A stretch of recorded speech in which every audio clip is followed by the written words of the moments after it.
You are listening to the Savage FINcast, episode 89, 2019, year-end review. Chicago. A criminal mastermind called Overlord held our city in his terrifying grip. Ordinary cops were losing the battle against Overlord's super freaks and mutants. Then, a miracle happened. When I found him, he had no memory of his past. I helped him find an identity and a life. Now we have a fighting chance. Now we have the dragon.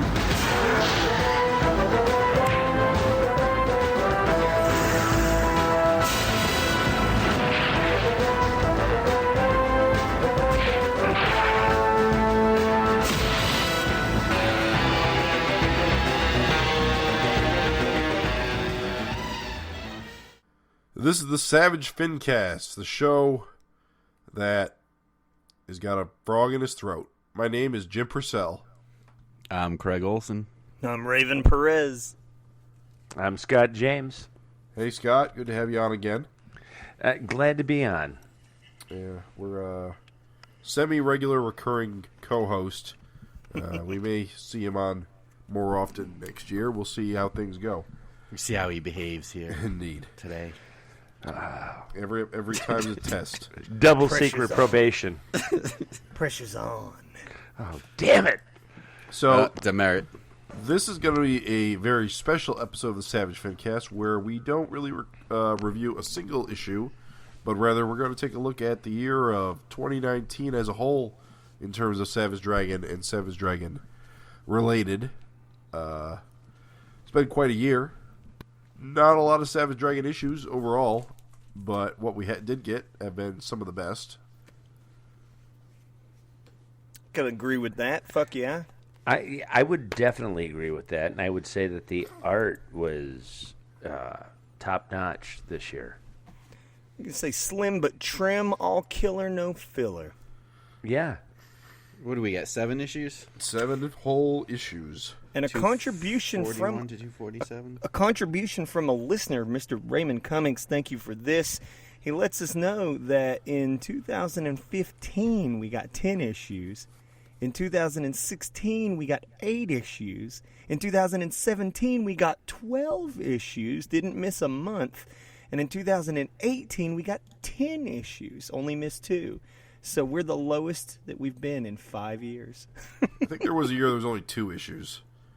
I can't remember exactly what year that What? was. Really? Yeah. I had a backup that year, I believe. When he was publisher. Yeah. Yes. I had a backup that year, and it killed me because I was like, oh, my God, when is this coming out? Oh, my God, when is this coming out? I blame And you. Yeah. my shit was done. He was busy being publisher, man. Which I issue don't was blame him. that? Oh, God. That I knew what it was, but I forgot. Because Yeah, I did some research on it. I know the one that was before it. It was the one where Alex was in looking for Chris Robinson in Detroit, and she goes to his house in the ghetto, and In the ghetto. Yeah, no, that was the issue before mine, and maybe 132 with a question mark. All right, I'm actually looking at ship dates. It was... darn it, I thought it would come to me quicker. No, wait, that's weird. Sorry, I'm talking to myself. No, we like it. It's good radio. All right, here we go. Between issues 131, December 1st, 2006, and 132, September 1st, 2007. 132 was my issue. Okay, that makes sense then.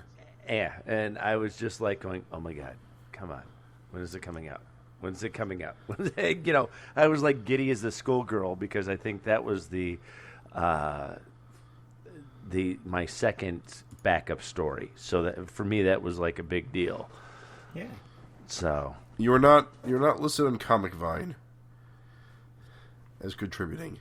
Elitists. It doesn't mean you didn't. It just means that it's not logged. Well, I don't know if they mentioned many backup artists at that time. True. They may have. Fair enough. But So yes, not the worst year ever, but definitely a slower year than usual. But I think it all came down to Eric getting more Marvel work. And what was the other reason? Didn't he go on a trip earlier in the year?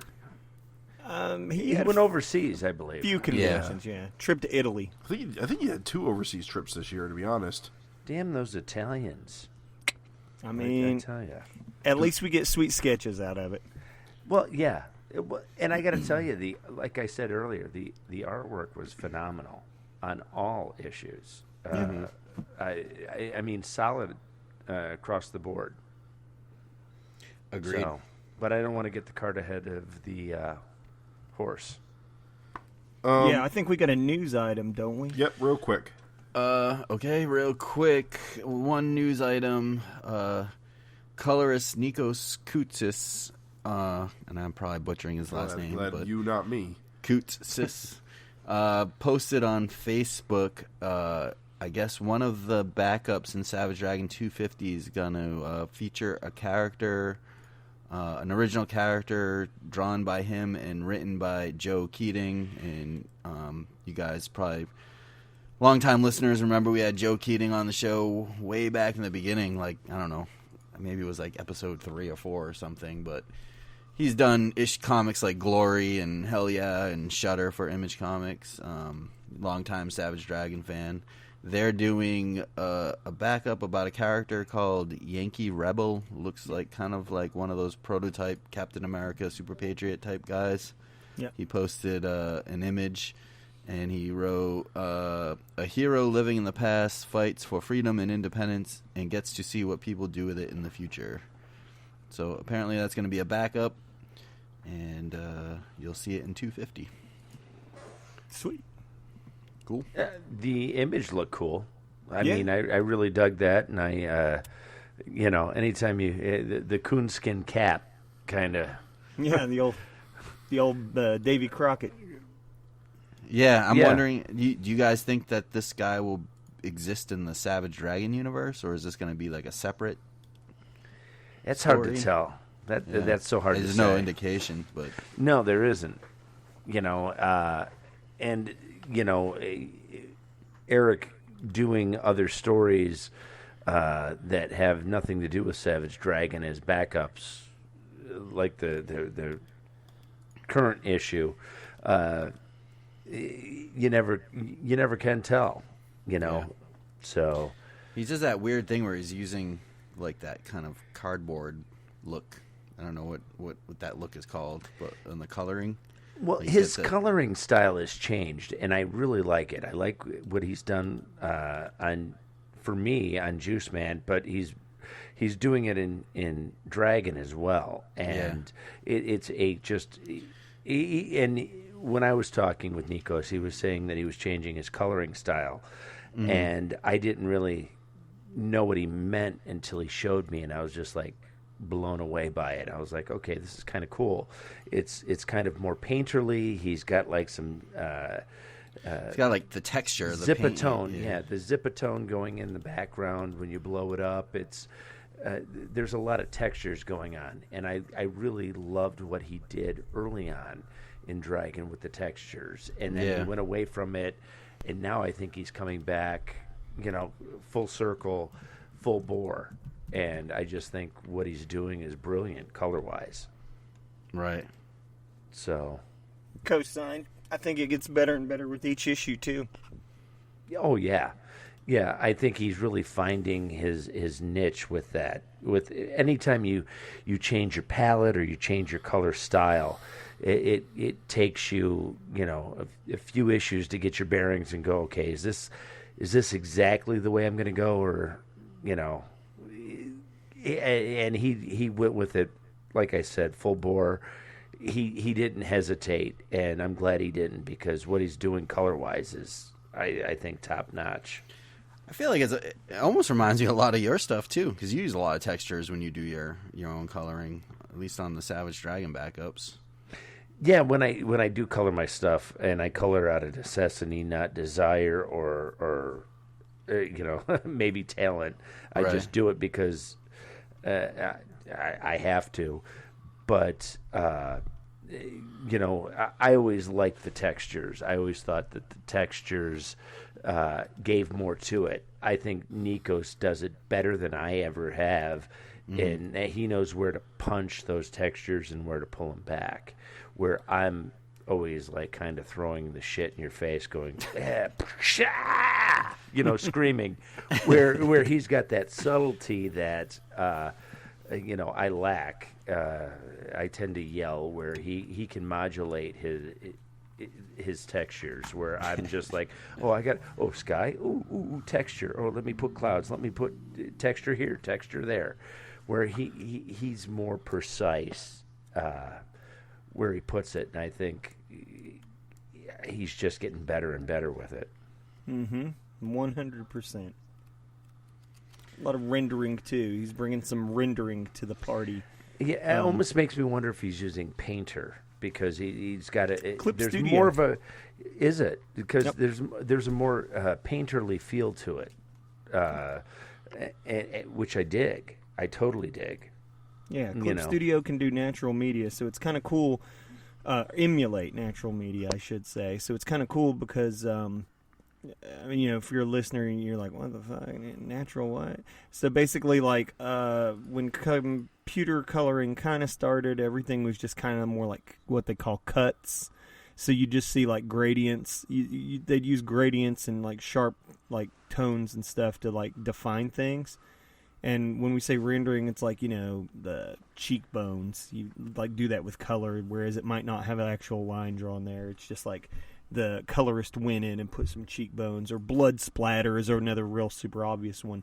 But then you get into like what Scott's talking about. You got textures. Say you got like the cement floor. You got like a cement texture to like you just pop a texture on there, and it doesn't do all the work for you, not even fucking close.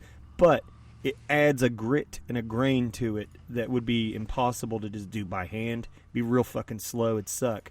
But then beyond that is like there's some of this kind of natural media painterly type stuff, which digital like coloring didn't used to be so fucking good at. But man, they're getting better and better. Modern colorists can just like paint that shit up. Watercolor effects, all kinds of crazy beautiful stuff. So it's neat. We're seeing a lot of that in Savage Dragon. Cool. This was a huge year for that. Hey, question for you guys. Did we ever get the solicitation summary like for Savage Dragon 251? No, it was a phantom. We never did. Yeah, we never confirmed that alternate Well, reality. So we never got the 251 text? We got Not Berenstein. Well, then we got it now. Oh. You Savage found Dragon 251. Crawling from the wreckage. Following the cataclysmic conclusion of Savage Dragon 250, Malcolm Dragon has to put the pieces of his shattered life back together. A standalone issue that sets the stage for what's to come. From award-winning writer-artist Eric Larson. A great jumping-on point for new readers. We collapsed. We collapsed the waveform. We didn't dream it. We No. didn't dream it. Where the heck did you find it? On Newsarama. Oh, Jim, we didn't dream that shit, dude. no, we didn't. I think that something got up and then got deleted. That's what I think. Yeah, that seems maybe. to be the case.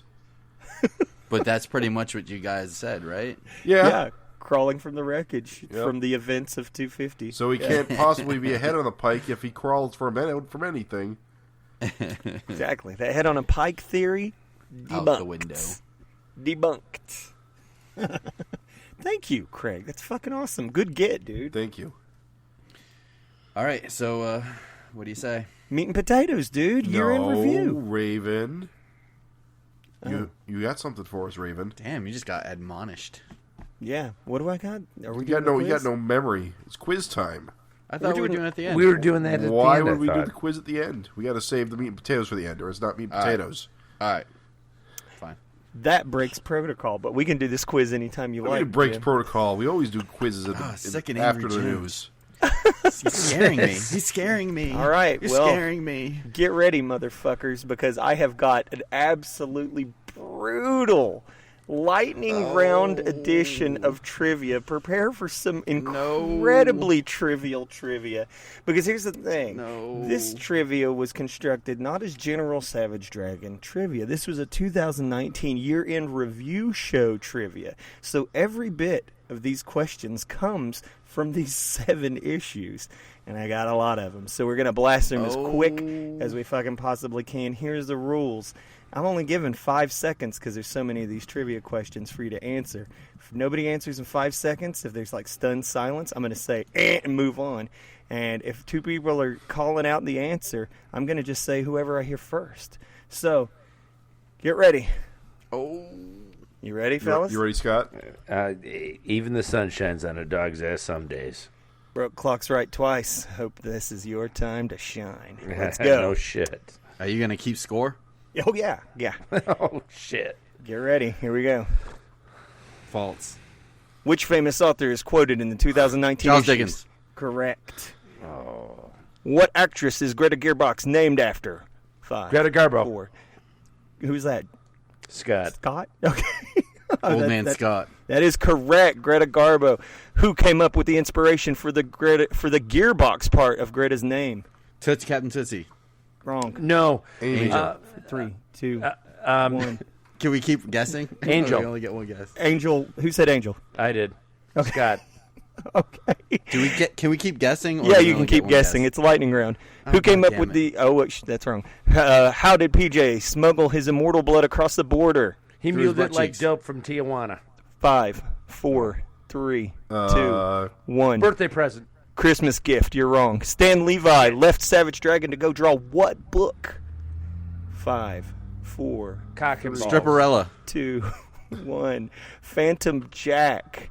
What was the chained man's real name? First name is the All I Need. 5. Oh, Spanky 4, 3, Tickles McDaniels. Buttery nipple chaps. Wrong. It's Jackie.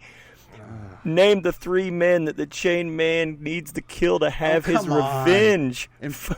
Mo, Jesus. Larry, and Curly. 5, 4, 3, 2, 1. You guys suck. Clyde Chambers, Cassius Brown, and Bobby Moore. Oh, how did I Jesus. not know that off the Oh, top of my my head God, within yeah. 5 seconds? Come on, guys, Yeah. get over. In what Not even order did the multiple chained choice. man's victims die? Wait, This is bullshit. start over? What? In what order did the chained man's victims die?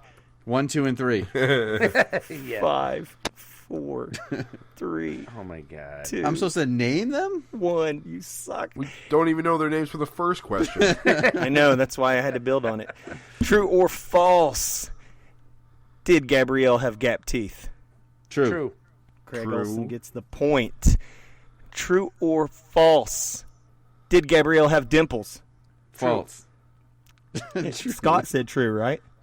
It is true. All right. I have was voice Scott. problems. It's okay. You got it. Point for Scott. All right. What sports team do we see Malcolm and Maxime celebrating their Raptors. victory? Good job, Craig.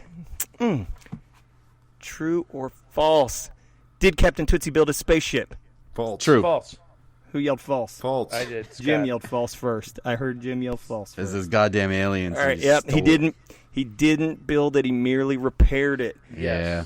Bastard. What is the name of Captain Tootsie's rocket ship? Venus Five, Penny Express. Whistle Express. 4, The Razor Crest. 3, 2, 1. What the fuck? The is name of it? Rocketeer. Yo, I knew that. All right, this one's a little bit different.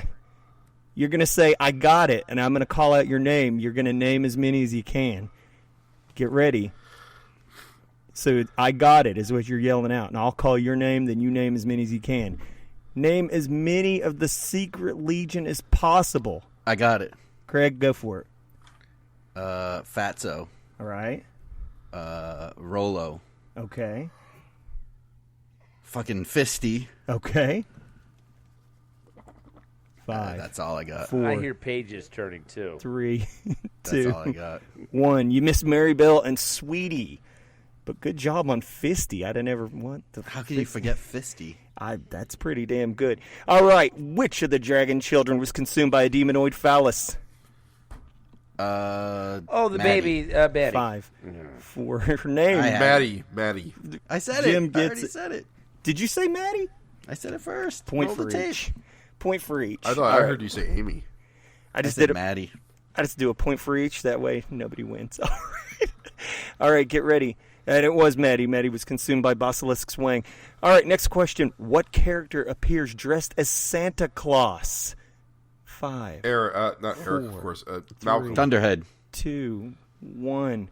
Greta Gearbox during the snowball fight. Oh, Jesus Christ. Yep, sorry. Think sharp. All right, That next would question. be more Panty Claus. I'm sorry. No, she had a full costume on and was only missing the beard. You can't deny that was Santa. Get ready for the next question. P.S. Bitching cost you points. Scott, you just lost a point. All right. What was... You like that? This is brutal. It's vicious. It's incredibly petty trivia. All right. What was the name of Walden Wang's partner? 5, Oh, Jesus. 4, 3, 2, Fuck if I know. 1. Andrew. Get ready. What was the name of Walden Wang's daughter? 5. Zippy. Anita. Good job, Jim. Point. All right. How many ponytails does Anita Wang have? 4, 3. 5. 2. 3. I heard 3 from 3. Scott. All right, good job, Scott. It is 3. What does Celsius do to anger Amy Dragon, causing her to rage out and defeat him? Hurt Punch her. his friend. 5, Hurt her friend. 4, Freezes her. Punch him. 2, 1. Wrecks her pretty dress. That's right. That's right. Sorry. How many times is it implied Malcolm and Maxine have sex this year?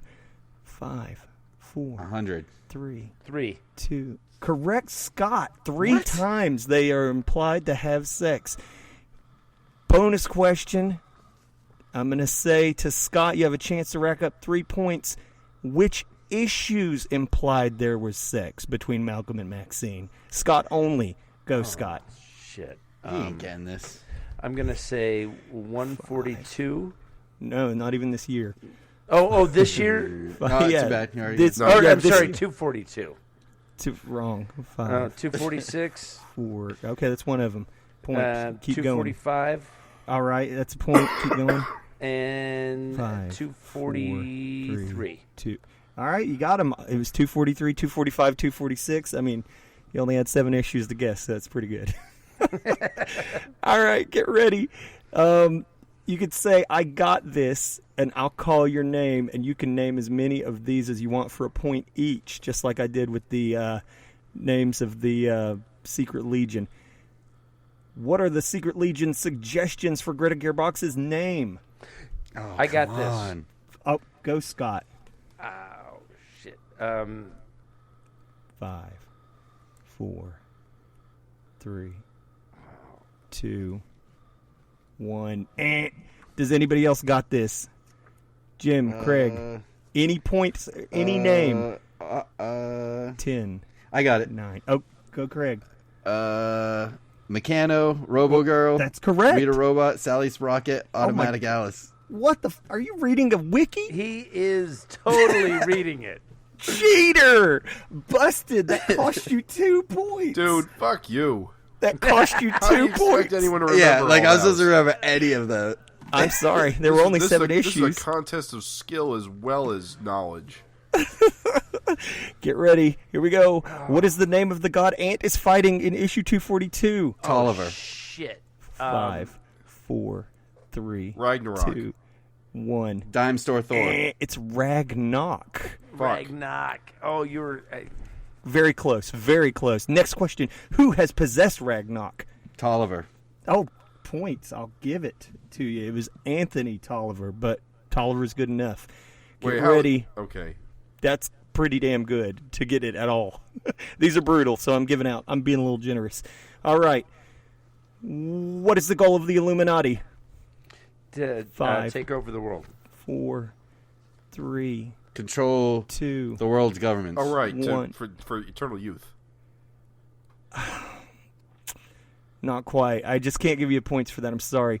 They want to cause the rapture and survive it. Oh, that's right. Yep, Yeah. sorry. All right. Get ready. Name 2 shitty things that Angel did in 2019. Obviously shitty things. No one can. I got one. She Go for told the babies that She was the mom. Dad, yep. Okay. All right, Craig, you get that Motherfucker. one next. Uh, 5, 4, She tried to have sex with Malcolm. 2, 1. I can't give it to you, but you're kind of right. She told Maxine that she would absolutely swoop in. She did an Alex because Alex did the exact same thing with her mother. Yep. I should get a point for knowing that. You know what? I'm feeling generous. You get a point. All right. Get ready. That's some bullshit. Well, get ready, smart guys. Here goes. What inspired Angel to tell Maxine she'd take Malcolm if given the chance? 5. I'm guessing 4, his salami. 3. Probably Maxine's reluctance to Have Have sex with him. 5. Well, geez, Moving to technicality. Toronto. No, what gave Angel the guts? What gave her the courage to do this? To make Almost dying. 5, the baby's Almost not dying. looking anything alike. 3, 2, 1. The shared memories of the combined Earths revealed to her that society didn't have a problem with her You and Malcolm bastard. being You bastard. together. You bastard. Get ready. Next question. What? Oh, minus Sorry. points. What's No, I'm that? kidding. I'm just kidding. Get ready. Next question. What off-panel villain does Malcolm mention wishing had been shown in his comic? 5, 4, What? 3. What off-panel villain does Malcolm mention wishing had been shown in his comic? I remember this. I'm trying to remember who the fuck the character is. 5, Oh, 4, come on. 3, 2, Atomic Eye. 1. What was that? Atomic Eye. Oh, I know you What? wikied it. I What'd know he you say? wikied it, but you got it. It is the Atomic Eye. All right, get ready. How many confirmed kills does Malcolm have in 2019? Oh, Jesus Christ. 6. 2 was right. Craig? 2 seems Yes. low. 2, only I said 2 2. on-screen kills. I just guessed that. Totally That- guess. Who was it? It was fucking. I can't say because it might actually come up in. Oh, God. In fact, that was the very next question. Who did Malcolm kill? Scourge. All right, that's 1 point. Allegedly. And the other person, 5, 4. The Chain Man. No, he 3, didn't kill Chain Man. The Chain Man's guy. 2. The guy that shot the guy with the gun. No, the guy that Ragnar. The I'm Ragnar. gonna No, he give- didn't kill him either. He didn't kill him either. I'm going to give the Chain Man's guy some credit because that was who it was. It's Cassius, the Chain Man's guy, in the hostage situation with Gabrielle. These are his only 2 confirmed Yes. kills. Shot him in the eye. Shot that guy in the Does eye. that mean I Took win, his right? finger. I win. Awesome. Good No. game, guys. No, but win. keep going. It's real close. Here we go. Was there like 25 more to go? No, not many. How many? Really, we're really close to the end. How many Savage Dragon pinball machines are shown on the cover? 1. 5, 2. 4, 3. 2 is correct, Scott. All right. The third one is off the thing. You can't. You tell don't know what it's Savage, right? So would you say 2? 2. Is 2 the right answer? Yep, 2 is the right answer. Which Okay. guest characters cameo in 2019's main issues? Not counting backups, main issues only. What do you mean? Like, As in, they are not Savage Dragon original characters. Captain Ant. Tootsie. Tootsie? Yeah. I mean, we can't And say Dr. Savannah. Dr. Savannah is right. Who's the other person? Can't say Captain Tootsie. Can't say Ant. They're regular What? cast members. They're regular cast members. They're No, not Billy guests. Batson. Billy Batson is correct, Jim. It's Billy Batson and Dr. Savannah. You can't say Ant and Tootsie because they're part of the regular cast now. So Don't they're tell not, me what I they're not can't guests. guess. I'm sorry. Sorry. I don't think anybody would call Captain Tootsie a guest. He was in so many issues this Yeah, year. In he's fact, regular. He's regular recurring. He is, yeah. He was in there like a motherfucker. All right, get ready. What are the names of the captured demonoids the Demon King calls by name? You smart guys that told me last time. Walk a Flock of Flame. Wrong. Waka flocka flame. Oh, 5. my God. It was only 1 issue ago. 5, 4, 3. Gilgamesh. Remember, you guys were Gonwa like, Try Shunden. Slack a Black. you're cheating, and I know it, but I'm going to count it. Ganwa Trya. Get ready. No more fake demonoid names. Who has their virginity mocked in 2019? 5, 4. PJ. PJ is correct. That is so Maxine- true. Yep. Maxine mocks his virginity. Get ready. What month is Maxine's birthday?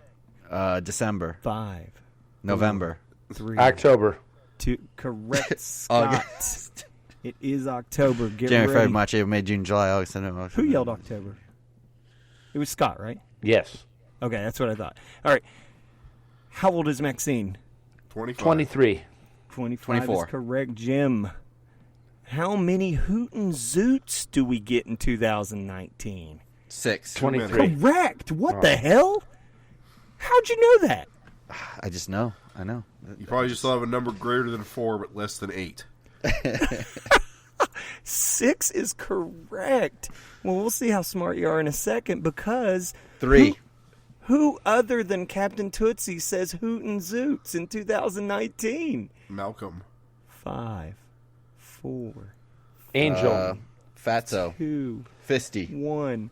It's Rollo upon learning that it God is the damn year it. 2018.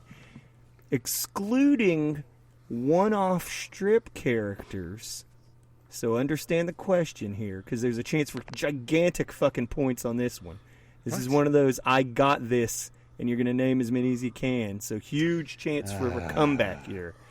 All right, because we are real close. You got to give us an idea of where we are point-wise. No, Okay. because it keeps it more tense. No. But let's just say that you really, there's a big chance for a huge fucking rally comeback here. Because this is one of those, I got this, and you can rack up points real easy, but you got to understand the question as we go into The Demonoid's Wiener. No. Excluding one-off strip characters. So by what I mean is like, no, like, here's a character from fucking Moonbeard that shows up once, then never again.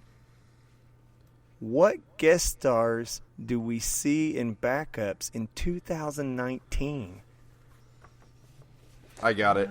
Hillary. Go for it, Jim. All right. Super Patriot, Mighty Man. Go slow, because I got to give you the points as you go. All right, Super Patriots, right. Mighty Keep Man. going. Correct. Are we talking about Savage Dragon only or any backups? The 2019, it's got to be the backup. It's like no one-off strips. Okay. And so yes, you can do backups that are not Savage Dragon related. If you I can know, name I it. know. Okay, Aquaria, Okay. Feasel. Okay. Oh shoot, I know at least one more.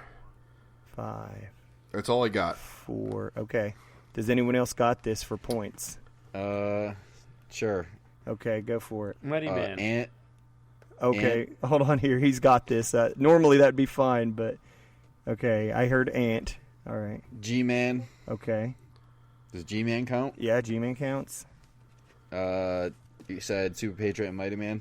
Already listed. Yeah, you can't get them again. 5. Are we also listing like main characters are in backups, like Bas- Angel and No, just Dragon? like guests. Guess. Oh, The Dragon guests. counts because he's not a recurring character, so I'm counting him as a guest. So you get that. All right. There's not many left. 5. Night Watchman Night Watchman counts. 5. and his buddy Kid Galahad. Yeah, counts. 5, 4, 3. I think that's all I got. 2. Scott, do you got this? There's very little left. No, I threw out Mighty Man. That was the only one I could think of at the time. The only ones you guys missed were Monstrous, Spawn. Spawn. Oh, all right. Right, that was Sin- in that recolor. Yep, Yeah. and since it wasn't a one-off strip, since it appeared twice, Foxy. What? There you go. Foxy appeared twice in 2019. Don't worry, doesn't matter. Thank you for listening to the Savage FINcast. It's been great talking to you guys. We're out. It's been a great episode. Mm-hmm. You guys enjoy it? Cool. Really Peace good. out. We're almost Bye. done. What school snowball fight do the cast participate in? Toronto 5, Private 4, Girls Club. 5, 4, 3. University of You're in Toronto. Correct, Jim. Oh! You looked it up, didn't you? Flipping through his comic. Didn't you? Cheater. No, I Get ready. wasn't. I don't even have that one in front of me. Lies. So I wait, can who see said you on that? your Was that video Jim? screen. I thought that was Jim. Was it Scott that said university? We got it basically at the same Same time. time. All right, points on both then. All right, here goes. Get ready. What real-world food is referenced visually for comedic effect? Oh, shit. Rice-A-Roni. Correct, Scott. Oh, you fucker. That San Francisco tree. Ding. What is the namesake of the Bay Guardian? What is the what? What is the namesake? Who's the Bay Guardian named Like, after? what's his real name? No, who's he named after? Why was he named the Bay Guardian? What was the inspiration for his name, the Bay Guardian? Newspaper? Yeah. Correct. Good memory. It is a defunct local San Francisco newspaper. Now, with a bit of a more of a guess here, but it's okay. Just say, I got this, if you got it. That way I can... Or no, these you can just yell at the number. All right, get ready. Just you're yelling out your guess. How many double-page spreads did we get in 2019? Oh, Jesus. Oh, Jesus Christ. 10. I got this. Okay. I'm going to say 8. Wrong. No, Who else got that's this? way wrong. Who else got this? Because I said 10. issue 2...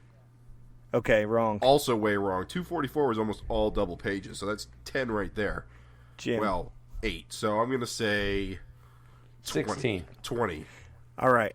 All you're wrong. One last time. I'm going to count 5, 4. Just yell out your numbers. 5, 4, 3, 16. 30. 25. 1. There were only 6 double-page spreads this year. Yeah, well, fuck you, James. Jim. Not James. Jim for rubbing my face in it. It was just for fun, just for facts, just for trivia. Issue 245 had 3 double-page spreads. Issue 246 had 1 double-page spread, and issue 247 had 2 double-page spreads. Okay, so... I said 8, and that's like, can you way hear me? wrong. Can you guys hear me? Yeah. Okay, so in my mind, Uh-huh. a double-page spread includes 2 pages that have a bunch of panels that can only be read as a double page. Gotcha. So that's why Still I went high. Still Fake wrong, news. but Because that's issue okay. 244 is loaded with them.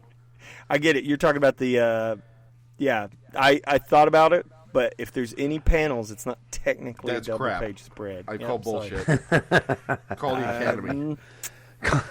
I'm just saying, commission an artist to draw a double-page spread, and you'll see what happens. Get ready. Here we go. How many single-page splash pages do we get in 2019? 8. No, that's low. 14. 3, 2. 16. 13. 11. Any guesses? 20. 9. 14. All wrong. 17. It was 12. 12 single page. Get ready for fun, just for trivia, because one of these you'll be surprised. How many covers did we have this year? 7. No. 7. Good one.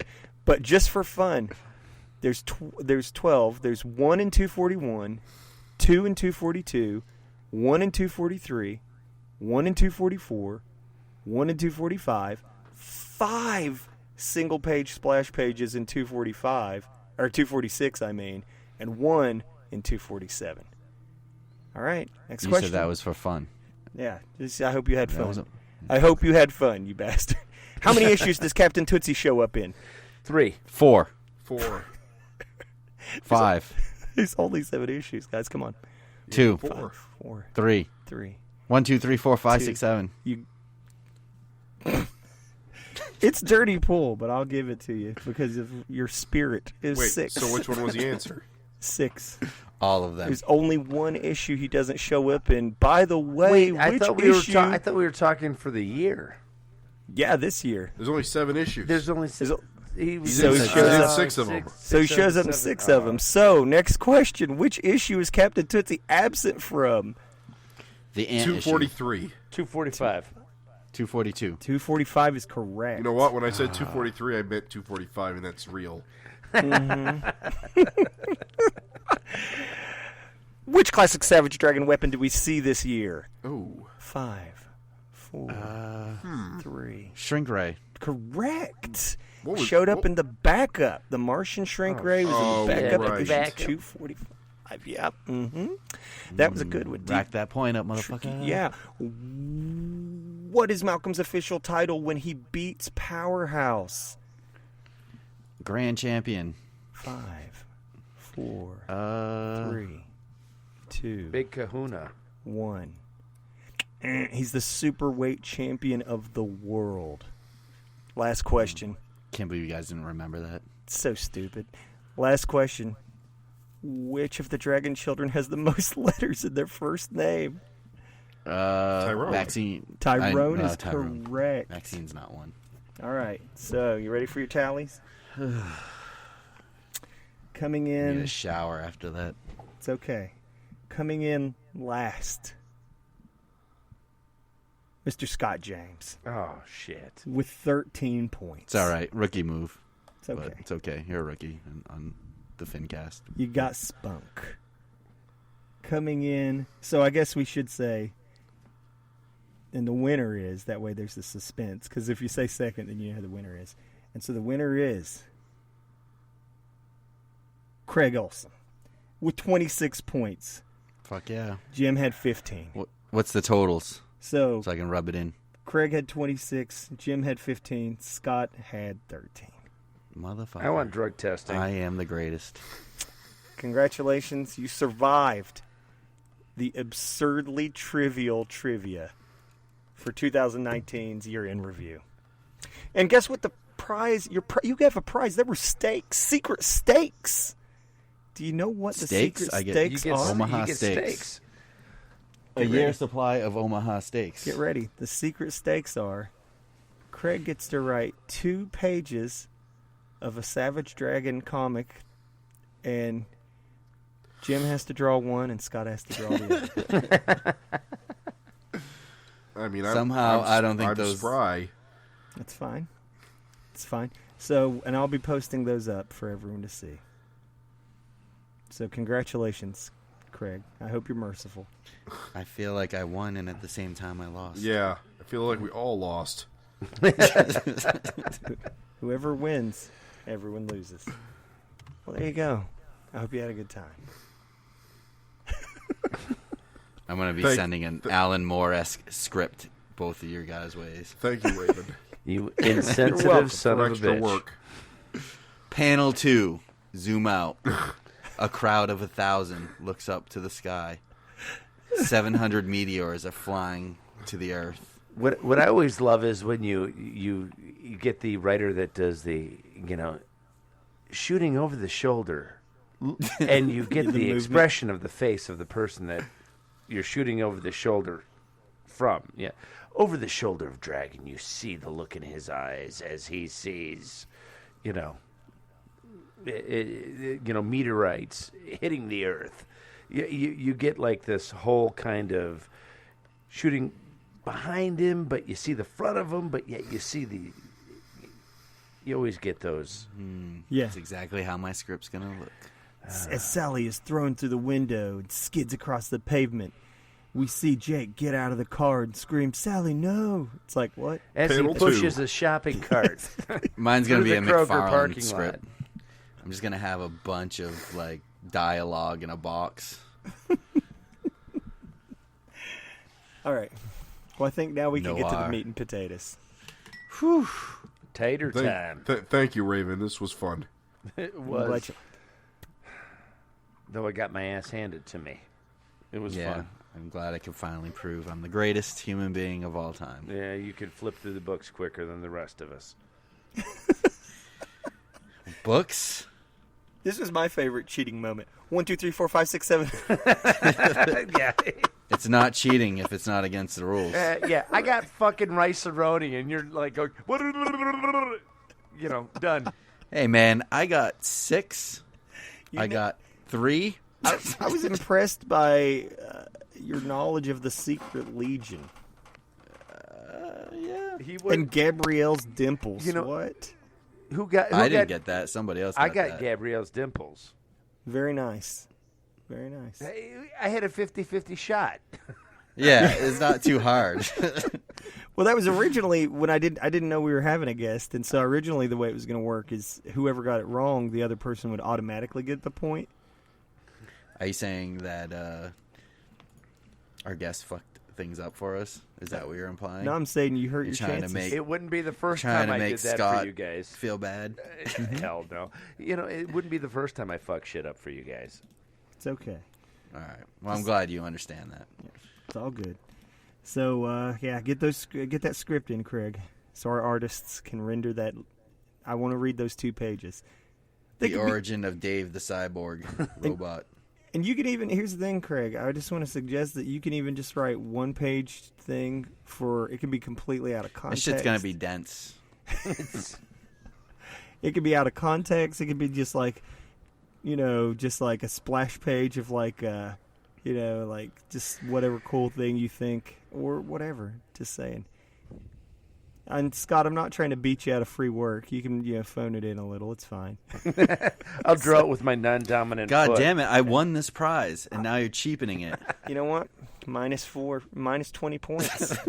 Congratulations. Retroactively, like, take your points away. Nah, it's good. It's good. That was a lot of work. I was gonna count the links of the Chain Man's chain. Oh, Jesus and then I was like, Christ. And I was like, I started on the cover, and I was like, 1, 2, 3, 4, fuck this. I was like, this is insane. God, what am I doing? You're the worst. I was like, no one's going to appreciate this. Yeah, but we can't be friends anymore. Here's the thing. If anybody can tell me if any listener. No, don't even do this, guys. don't give in to this bullshit. If any listener can tell me how many chain. Don't indulge this madness. This tomfoolery. Right. Yeah, you're right. I don't want to waste precious human life. That's fine. Hey, fellas. Meat and potatoes time, I think. Yeah, I think so. Meat and taters. So 2019, 7 issues, and I think it's important to really quick just say, like, if you forgot, 2041 or 241. Shit, I'll get it right. I'll pull a Craig and Take get it right 3. sooner Take or 3. later. Right. Boom. Issue 240, kind of, if you recall, was the gigantic demonoid throwdown that ended with Freak Force and everybody just taking on the demonoids, and fucking Malcolm, is just sitting there in bed, and it's all grim, and he's like, everything's changed. Freak Force is illegal now, and it's, so there's no more getting out of jail free with Freak Force anymore. And, also, too, Maxine had just been, sexually assaulted by Basilisk. And so the headspace we're in when we entered this year was really an interesting one, because 240 set up a pretty grim kind of status quo for the book. And so going into 2019, into these issues, our first issue is fucking Captain Tootsie. And I got to say, this was not a grim year. Shit was pretty good. I liked it. I thought it managed to dodge that grim tone set up by 240. And I thought it managed to deliver, serious... So there were repercussions. We'd kind of talked about how Maxine's assault was going to be dealt with. And I thought they were pretty, it dealt with pretty heavy stuff, while at the same time delivering a year. This is the year undeniably of Captain Tootsie. Yes. 100%. I mean, as we discussed, he was in 6 of the 7 issues. He's almost taken Daredevil's role. Where Daredevil was the mainstay there for a while. I think Captain Tootsie and those, I can't remember all the Secret Legion. Thank you. I can't remember all their names. But it's almost like he's taken over that role of Daredevil and the wise guys. And the little wise guys, yeah. So... Although I will say I think that Captain Tootsie is infinitely more interesting as a... sort of partner in crime. He's already done with his differing morality. He's already been more interesting and engaging than Daredevil to me. Oh yeah, absolutely. I think so. Yeah, like undeniably. He's a super smart guy. He's super strong, and also I don't ever really recall Daredevil being funny. And Captain Tootsie has seemed funny and interesting. Yeah. Daredevil was more like the straight-laced Captain America type. Well, and I can see why Eric did that Hulk, Doc Samson throwback kind of cover, because I think that's what he's kind of trying to imply between the two of them, where Doc Samson was more of the intellectual brain, where the Hulk was more of the brawn and I think that's kind of a tip of the hat to that. I could be wrong. Well, also Doc Samson's costume was based on Captain Tootsie's, Yeah. exactly. So, I mean, I just think that, it was Eric paying homage, with Captain Tootsie to that. And I really think that he focused, with the intellect and, the science, but yet the brawn, but the brains behind it, not just, very Doc Samson-like. I wasn't sure how I felt about Captain Tootsie after the first issue, but he's really grown on me, and it's been kind of cool to have him around. The thing I like about this year was kind of like the re-emergence of some of these other cast members, like even PJ showing back up, Frank coming back in the picture, some of these other guys that we hadn't seen in a while, and then some of these new cast members that are kind of like become part of the family, like Captain Tootsie and like Greta Gearbox. Yeah. So kind of getting some more supporting characters that are getting more established. Yeah, it's kind of. Oh, sorry. Go ahead. I was just saying, I'm not a fan of like the kid gangs. So, and it seems like he's kind of pushing the Secret Legion a little out aside, whereas like Daredevil, the little wise guy is always kind of stuck with him. I feel like we kind of seen the Secret Legion in a couple of issues, and then he kind of and isn't there a comment in there? Maybe I'm about it weird. Him hanging kind of weird, dude. You hanging out with kids, and he's like, well, what do you mean? And I think I think that leads nicely into kind of pushing them off to the side, where on top of that, unlike the little wise guys, the Secret Legion actually Rollo's brother is Buddy, and so Rollo actually has family. His brother, who is an old man now, but Rollo has family that basically you would assume the Secret Legion can kind of sort of be around or be with, because obviously Rollo and Buddy would be like, Buddy the security guard, for the listeners who may have forgotten. In the very first issue, 241, he's the security guard that, lets Tootsie into the lab where he's trying to rescue the Legion and get the Rocketeer back to Earth. But basically, there's a narrative story way for the Secret Legion to sort of, logically be gone, whereas the little wise guys didn't have fucking anybody, But right, and to add that, Scourge destroys the Rocketeer ship, so that's kind of out of the picture now as well. Right. Plus, you can get the idea that, unlike the little wise guys who just kind of seem like dumbasses, I'm sorry. I mean, they fucking, you saw How dare you, they're children. Little dumb bastards got butchered by Dart. Like, their greatest legacy instead of the little wise guys, little dumb bastards. Little dumb bastards. But, like, basically, the Secret Legion are smart enough to pilot a goddamn rocket ship. So these are not worthless characters or kids. Like the little wise guys kind of like, I don't know, whatever good were they going to be. Meanwhile, the Secret Legion were kind of like children adventurers. So, I don't know, I think they automatically have more value just off that.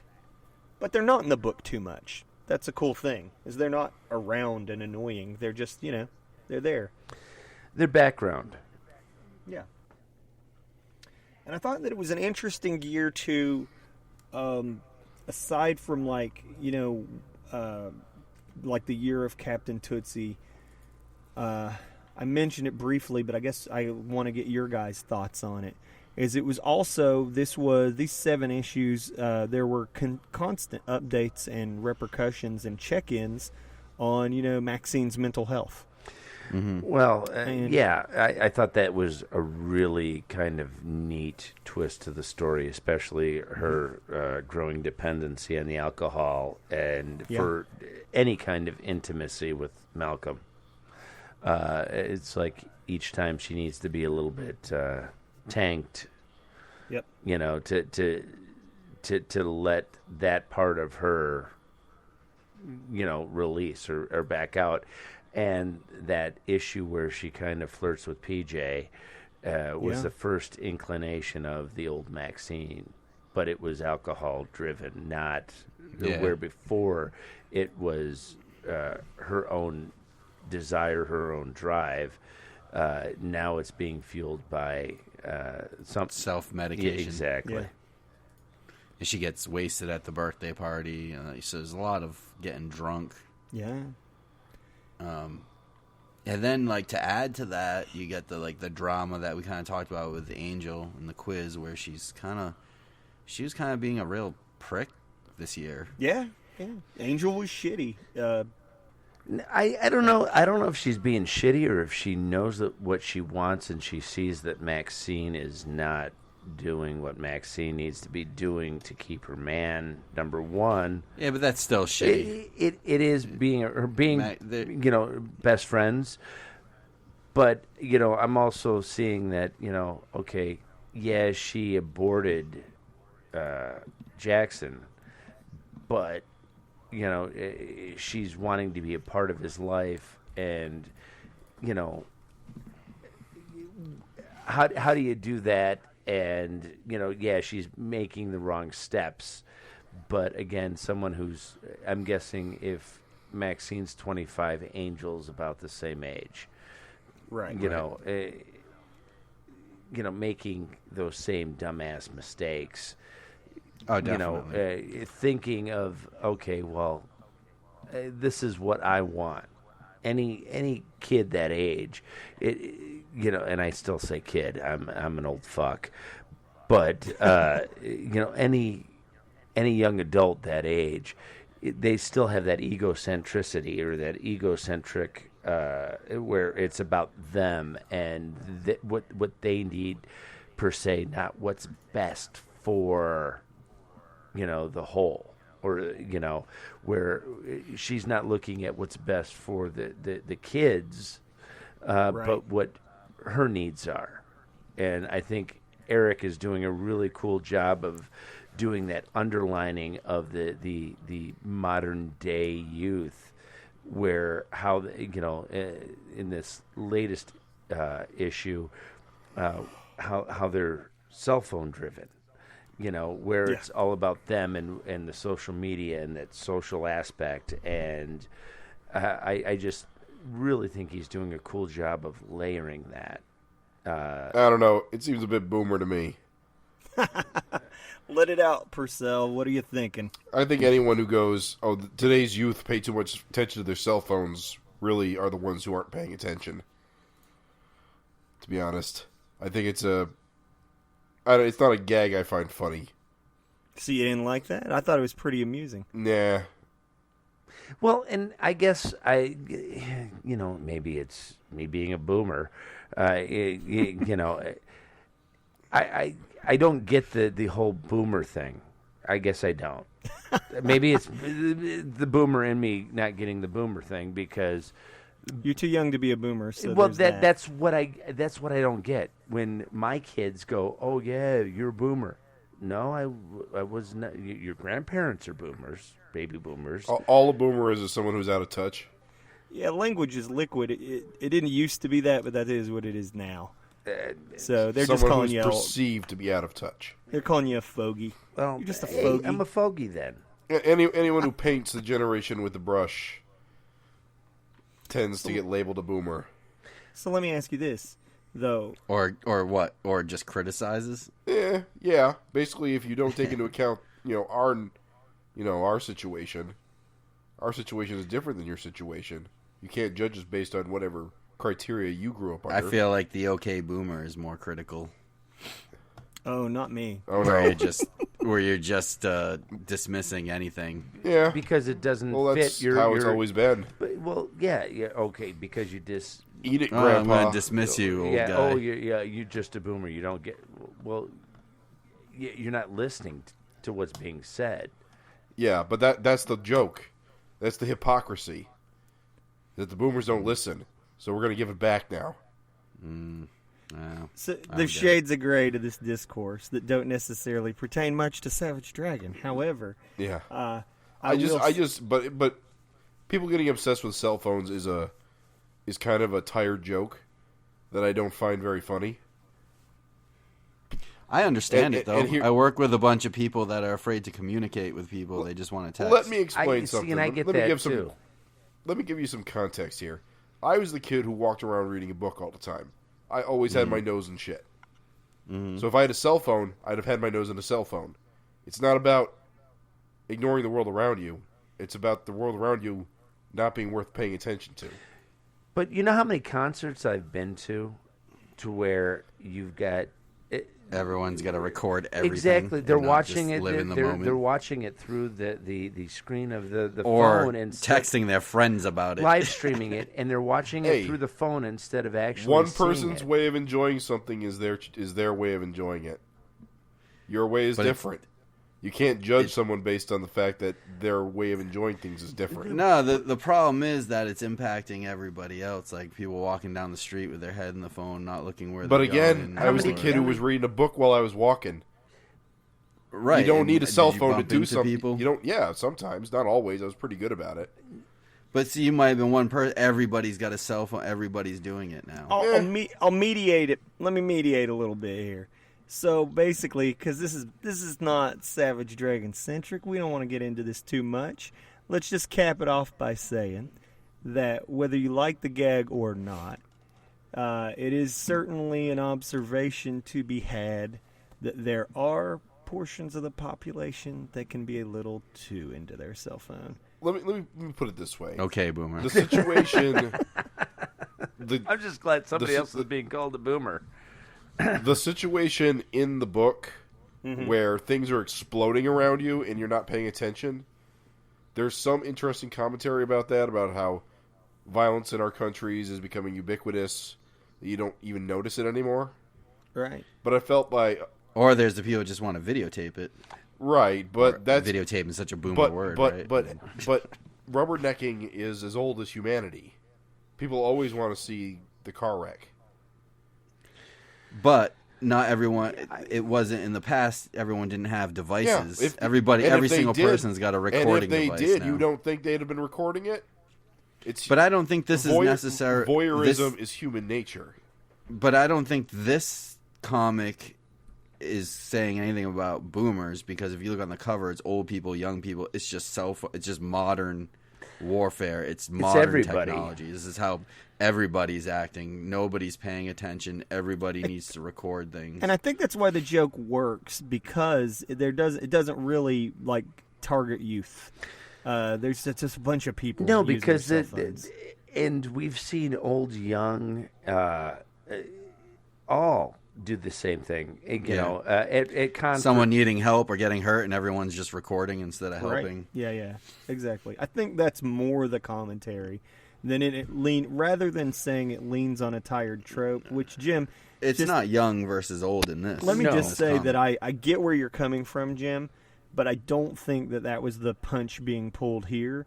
I think it was more commentary just about, cell phone usage and how people react to shit happening around I'm pretty sure if my street is blowing up in front of me, I'd be running, not looking at my cell phone. You'd be surprised if people be videotaping it. That's you, though. I mean, I've seen people putting Or themselves recording in it, I should danger to say. record stuff. Yeah, I No, don't. I'm not saying someone won't put themselves in danger to record stuff. I'm saying they would react. They wouldn't have their nose in the cell phone during the event. They would, So I got a story. acknowledge it. I got a story, though. Let me help you. This just to help you. It's really a joke. That's why I say it's a joke rather than commentary. I don't really think that was shooting for deep commentary. I think it was a joke. And it's a joke about obliviousness, and it used a cell phone. But here's the story, just super quick. So on my day job, my coworker has a stroke, and I have to call 911. This is all real. And there's an older fella in the other room, and he's just, playing around on a computer or whatever. And 911 first fire department shows up, the first responders, and they treat my friend, and then my coworker, and then the ambulance comes, and then they wheel this guy out on a gurney. And the whole time, the fella that's in the other room there, in the computer room, just completely fucking oblivious. He doesn't notice the whole time. And I'm talking there, like, the guys came in, and they were running and moving stuff, and they pushed a gurney. The whole time, he missed everything. 100%. And the sirens were going when they pulled up to work and everything.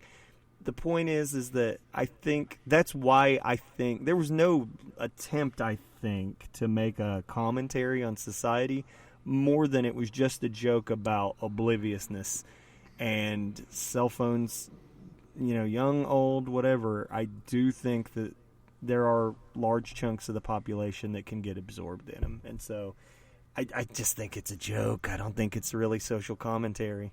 Not really. That's just me.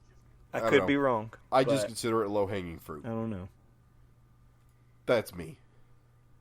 What's that? I was looking at my cell phone. Oh, you fucking dick. So basically, more or less, I don't feel like I really got it out of you what I was wanting. I was glad that the Maxine Malcolm, trauma was not like hand waved away. We had a huge discussion in 240 when it hit, like, oh man, how's this going to be handled? How is this going to be dealt with in the book? What I wanted to get from you three was your thoughts and feelings on how you felt. Like, were you satisfied? Was there something more you would have liked to have seen? Please discuss. I really think that I like how Eric is handling it with her self-medicating and not necessarily dealing with the emotions that she's having, and that intimacy that she was so willing to give with Malcolm, and be it Angel or Angel and whoever was willing, is now she's way more reserved unless she's been hitting the sauce. Right. I think it really spoke volumes when she came on to PJ and had to apologize. So you like the self-medication? Is there any area which I don't know if strengthened? I don't know if I like the self-medication. Okay, let me rephrase that. I don't mean to say that you enjoy it. I mean to say that you think that was a good way to show that she's not dealing with it properly. Yeah, no, and I think Eric is using that as a great tool to show that that Maxine's going through some really, really tough shit. I mean, being torn to shreds by a demon pecker, only God knows. Maxine is probably the most complex character ever. Absolutely. In Savage Dragon. Absolutely. Just the craziness, the rape issue. Before that, like the sex addiction. I mean, she was going to a shrink. She died. She's seen hell. She came back twice. Now she's got alcohol issues. Yeah, saw heaven and saw hell. Yeah. So I can't imagine as a character, and she lives in this universe where there's constant threats against her family. Right. She's got a baby that can electrify her. She's taking care of kids that aren't hers, and they're all superpowered. And her best friend is wanting to swoop in and take Malcolm. She was on a TV show, so the whole world knows she has problems and have seen it. Oh yeah, the sex tape too. Yeah. I mean, it's all gotta come crashing down at some point. I'm wondering if anything in 250 is a result or anything like that. But it's like I see this year as like a giant cry for help from her, and it'd be interesting to see. I was really interested to see how things were going to happen after the rape and all that. And they kind of seem pretty realistic in a way, like with the alcoholism and stuff like that. Like, I wouldn't expect her to become just a happy, normal character. Yeah, that was my main thing I just wanted to say. I think it succeeded is that it wasn't hand-wavy. It didn't wave this away. It dealt with it. I also think the aggression that she has towards Malcolm in the snowball fight scene, and how she's throwing snowballs at his junk, and he's like, "Do you want to push me away? Is that what you want?" Yeah. And she's like, "Well, no." And he's like, "Well, no, I don't want that either." I think that was a poignant moment, a very subtle but poignant moment between those two characters. And Absolutely. Eric does a great job of sprinkling those in. I almost wish that he would do more of that. We get these great clobbering fight sequences. I just wish he would, hold out his little zest hands, and sprinkle more zest. Those poignant moments, because I think that's great character development, especially between those two main characters, because you could see the love between them. And I'm not talking about the silly nicknames that they give each other, but where they show that Malcolm's like, what are you doing? Is this what you want? This isn't what I want. Is this what you want? Well, no. Well, then let's try to work through this. And you even, Malcolm shuts down opportunity. He has opportunity to step out of this bad situation, and he doesn't want to. Oh yeah. He wants to stay and fight. Exactly. And I almost wish I saw more of that fight than the actual physical fights in the book sometimes. I almost wish there was more of that. I feel like it was paid pretty good attention to this year. A little bit of attention every issue. But when you say that you'd like to see more, can you sort of pin that down a little bit more? Because I feel like we saw them talk a lot. And even in their intimate moments where they're just alone at night, talking through their problems, what more what's lacking? What would you like to see? When you see them talking, it's like a page. It's just like a page here. Maybe spread out more. I don't. It's tough. I just wish that it was. Those more intimate moments were dealt with. We get little snippets of what Angel says, but it's just like a splash here, and then we go into a big fight scene. I almost wish some of those things were built upon a little bit more. So, not the need to have a knockout, drag-out fight every issue and focus more on the intricacies of the characters' relationships. Wasn't he toying? What didn't Eric? He did say something about that. He say, would you guys buy Dragon if it was more of a soap opera type thing? That's part of the reason what I'm doing with Juice Man. I like that. I want to see more of that. I loved that issue, the opening scene with the ant. In 242, I keep saying 242, where you have the snowball fight, and you have that Angel, with Frank, and just that snowball fight, and then you've got that. It's one page. It actually. But honestly, I think that issue. If you look through that issue, I would say. Maybe half that issue is character development in discussions, and half of it is fight. Which I think is pretty good. That one was a solid issue. I would agree. The action, you could have action being a snowball fight, and those little intimate moments, like where Angel tackles Frank, and plants a kiss on him, pins him down, and plants a kiss on him, and that. I thought that was a great opening. Malcolm taking care of Maxine.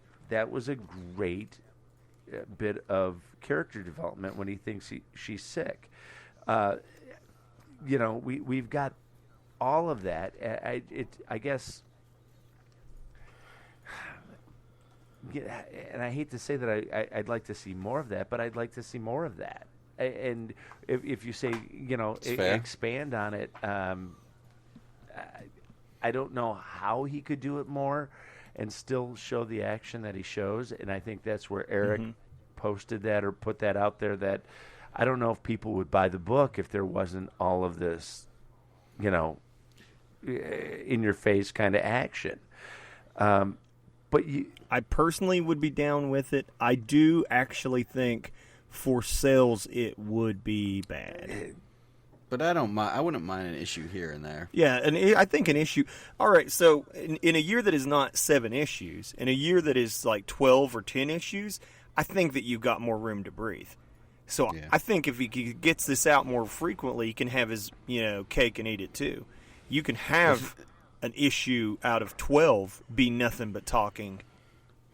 If it's sandwiched between 2 slugfests, and I'm not even talking. the other- I'm not even saying talking.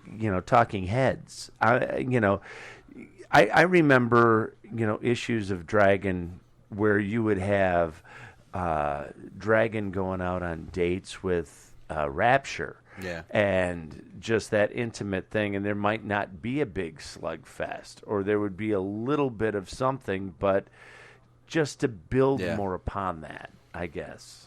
The wedding issue or the issue where he was doing the commercials. Yeah, or... yeah. I mean, there was still action, but it was well drawn and well written and a great story. I mean, the other way to get around some of that stuff too is, you can put some of that development in backups and have guest artists draw some of that. I'm into that too. I guess guest artists would want to draw more action and stuff. Yeah, that's because they want to try to get themselves into mainstream comics, and the way to get into mainstream comics is to do the slugfest. Right. I mean, I enjoy drawing a slugfest, but I also like drawing, those scenes. I mean, Toth did it really well. Those intimate scenes, and the characters that Eric has lends itself. And I think, with the 7 issues that he did this year, I think, he and maybe it's because there was only 7 issues. I think there was a few things that were kind of ended abruptly, more so than I would have liked. So, for my opinion, and I totally get where you're coming from, my opinion, I feel like these past 7 years, I feel like there's been a good mix of the back and forth. I do feel like I'm getting a lot of character development with the family. I feel like having the kids in the book kind of forces a lot of that, because you got to show how the kids are developing and growing. You can't just leave, with other characters, you could leave them out of the comic for 6-7 issues and it's fine. But I feel like having the kids around with the real time, you've got to make an effort to put a few scenes an issue in with them, and that spurs a lot of the character development and scenes around the dinner table or whatever. So I'm kind of happy with that. I do like my Eric Larson fisticuffs, so even if it's a couple of pages, little battle or whatever, I'm not saying that it's got to be every issue. I wouldn't mind, like I said, an issue where it's just talking if it was 1 issue. But I would miss Eric's premise if it went to more of a soap opera type thing and no fighting. That would be a huge hole for me. Savage Dragon to me is about knuckles and he does such great action sequences. I mean, he's a modern day Kirby in that aspect, and how he does that. So I get that, but I agree with you. I think if it was, maybe every 3rd issue or every 4th issue, something like that, where there was a little bit more development, I think that would, and I guess that's what I'm saying, is that if it was... And I feel like that, though, is more to, I feel like the one-and-done issues that we've been getting, leave less credence to doing those kind of talking head things, because... something's got to start, beginning, and end in each one of these issues. And I feel like more of the story arcs, where maybe there's 3 issues or 4-issue story arc, leaves more ability to do the talking head stuff. I agree something with I that, wanted to throw in. Something I wanted to throw in right there, you kind of bring up a great opportunity for me to do it, is that as I was reviewing these issues, rereading over everything for this year-end review, I actually found myself being surprised by just how much actually did happen this year. And how much connected. Yeah, and how much it actually... Because the thing is I know that we've been bitching and crying about the standalone era, and then it actually did start to grow on me, but then when you... it's funny, if you throw in one more issue to this year, it makes a world of difference. I went back and read 240 as well to lead into this year, and it was just amazing because there really is a solid through line of the demonoid invasion, and then they're just kind of around a little bit, and they've kind of changed the atmosphere of the book with the freak out being gone, and then boom, here comes the Demon King, and then he takes them on out, and also Scourge gets sort of wrapped up, and it can but first, when it happened, I was like, ugh. But then as I read everything all at once, the through line, kind of the continuity that we feel like we're not getting, it actually was, I was surprised by how much more it felt there when I read it all at once. And so I think kind of the start-stutter pace of the way we've been getting issues has kind of been hurting our impression of things, too. That could be true. I was surprised. I'm just saying, that's all. That's my entire thought, is I was just shocked by how well it all read together. I guess I was looking more out of Scourge than what happened. I guess I saw him as, I was like, okay, this could be a really cool villain. And we haven't had this kind of villain since, the Overlord, the return of Overlord, or Damien. We haven't had a. To me, Dart is.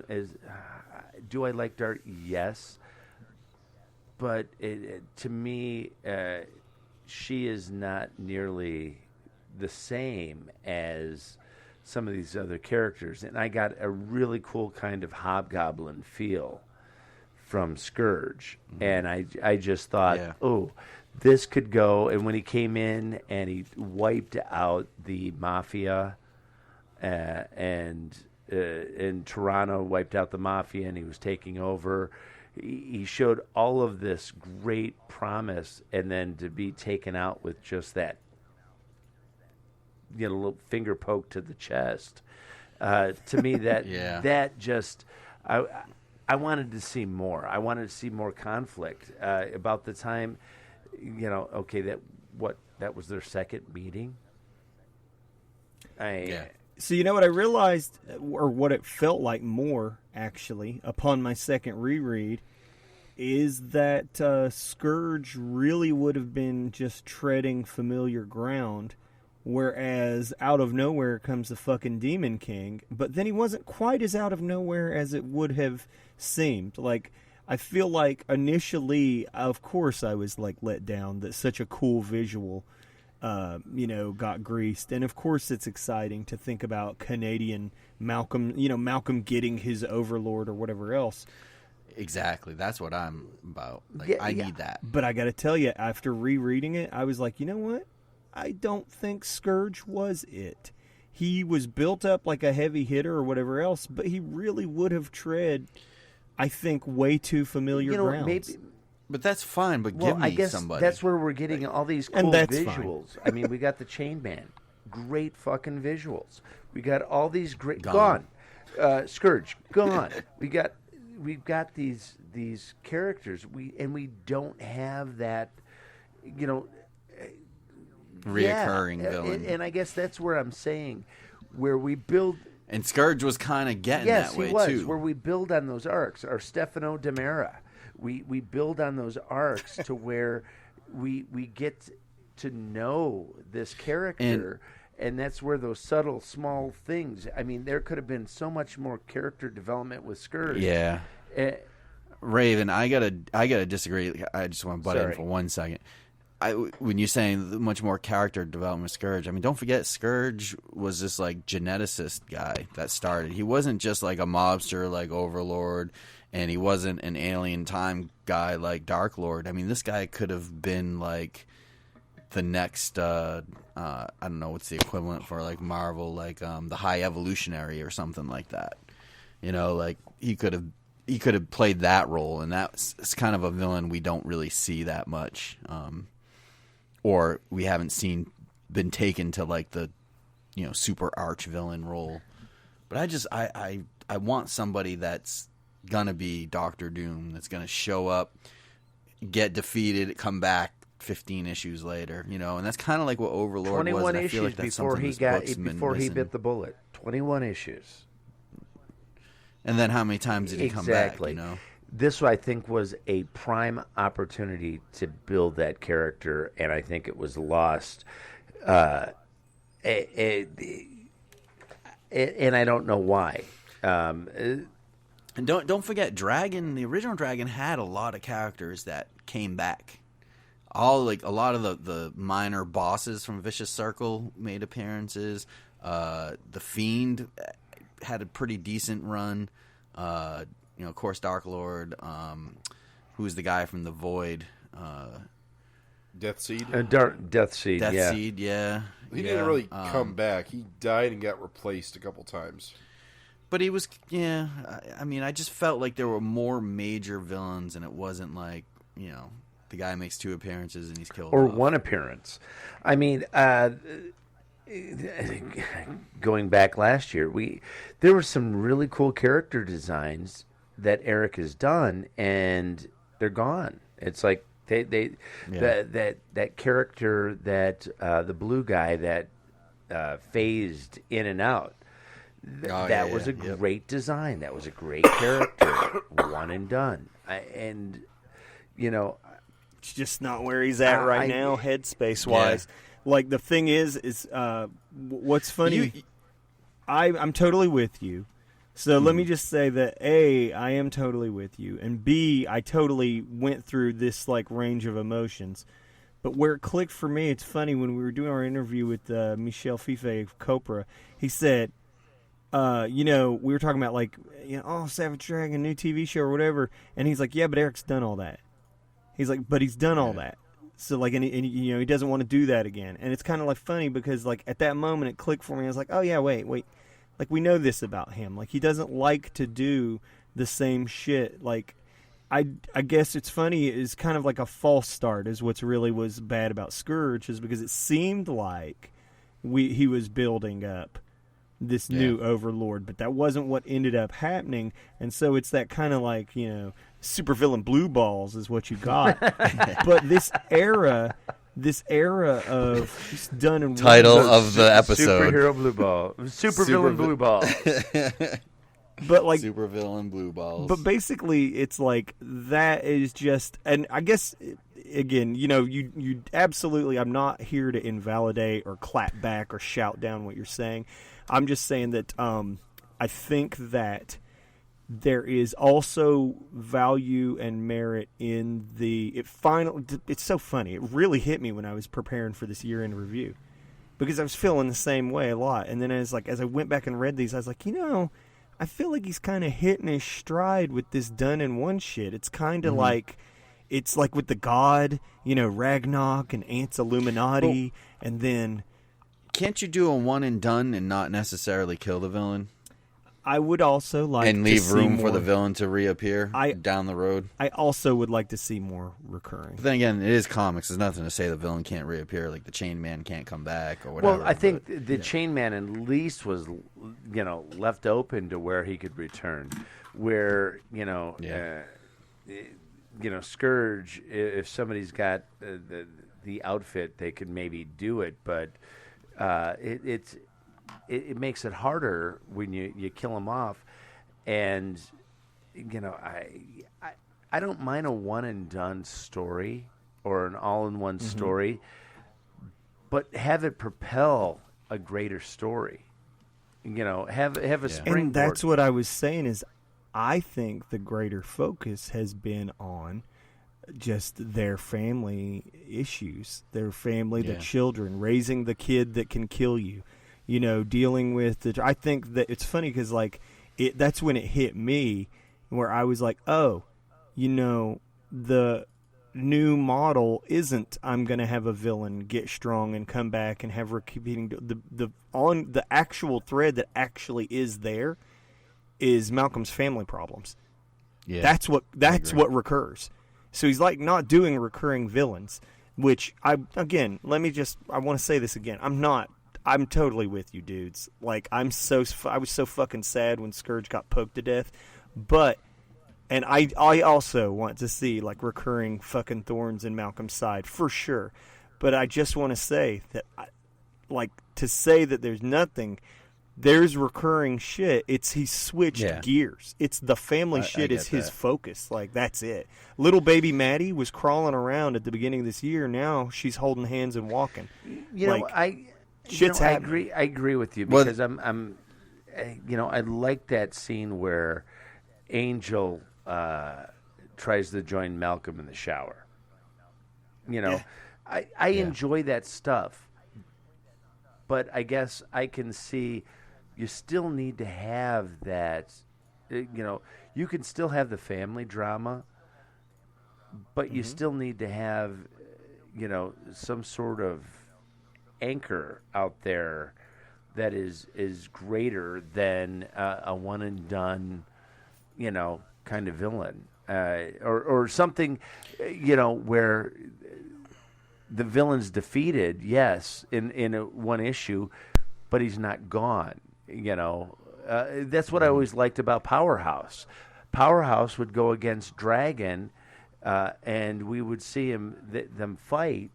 You'd still have those intimate moments with Dragon and whoever, be it Alex or be it when he didn't know what was going on with Ann Stevens, when they had that kind of thing going on. But you had it to where, okay, you knew that, Chickenhead was still out there.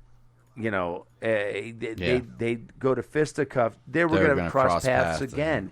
He was now the leader of the vicious circle. And you'd be excited to see him. Yeah. Yeah. It was like an Easter egg or something for longtime readers, too, to be like, oh, shit, this guy's back again. What's going on now? But, just to carry this in another direction, I do really enjoy how he put together the issues this year, even with the one and done, which I do favor more of like maybe the longer arcs. But, to add on to what Raven said, every issue kind of ties around the family. But then to put interesting kind of villains or obstacles in Dragon's way each issue, or Malcolm's way, I should say. But so like 241, we get the introduction of Captain Tootsie pretty much in that cool battle, and he becomes a major character from 241. Yeah. 242, we get to see the fan favorite Ant come back and get a little taste of maybe what her comic's going to be like, and that was kind of fun, and that was different. And then 243 was an amazing issue because it was basically kind of a glimpse of what Savage Dragon will look like if it was about the kids or Amy. And then you go to 244, which is, again, another fan favorite, Powerhouse. It gave the old-time fans kind of their jollies to see Powerhouse back on the page. And then 245, the Chain Man, something for new readers, like this new cool-looking character. And then top it all off by bringing back this guy, Scourge, who's been kind of a major character. So, it wasn't just like beating up ugly and unlimited guys or demonoids.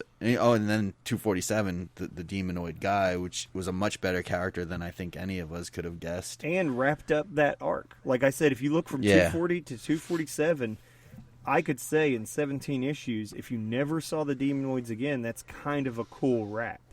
Yeah. But if he shows up, it's awesome. He did a good job mixing it all up, so it's not just same different villain, just more fighting. Like there's a bunch of different things going on, and it was fun. So I'll give him that. Like I'm with you on that. I like I said before, the art has been top notch this year. I mean, it's been killer. Every issue has been great. And the coloring is just I've already couple of, verbally blown Nikos. But I would, we were even talking about the last couple of issues, like 246, which really stuck out for us, in 247. Like, we've just been noticing like a big change, and the coloring is even better lately than it has been, and it's been great for a while. And I do like how Nikos kind of mixes it up every once in a while, but it seems like whatever he's doing now is really fits the book. And I know Jim hates when I say this, but honest to God, I just had a huge smack in the face over how important it is to have a colorist who knows how to work for print and digital, because it's just me. But when of course, behind the curtain, everyone knows, listeners know, that we get an advanced review issue digitally. But then, of course, I'm going to run out and get this shit physical, too. Right. Like, I'm not going to have a gap in my collection. And when I get the physical copy, like, the colors to me look even fucking better in print. But it's only because they're designed with print in mind. And I bought a book recently. I'm not going to shit on that book. I just keep it a secret. But I just could not believe how shitty it looked in print. And it wasn't that. It was just, I could tell, because I'm, colored for years myself digitally as well. I could tell that this was some shit that was designed for the computer. Even clumsy design layout stuff, like a double-page spread where a character's face would be right in the middle where the split is. And so you're introduced to a character for the first time. This is the first time you're laying eyes on their face, and it's split in two by a page. It was horrible. And I was thinking to myself, I was like, wow, this looked perfect on a computer, and nobody even thought about how it would look in print, and that's terrible. And so I just want to say, like, what a gift it is to have a creative team that knows how to make shit for print. Like, is working the shit out of the format, and their stuff looks as good or even better in print if you're inclined to like that. So, yeah, it's a huge gift, man. Like, 247, which is, of course, the most recent coloring we have access to, it just looks fucking fantastic in color. I mean, in print. Like, I can't even believe it. I can just see those textures. No, so yeah. crazy.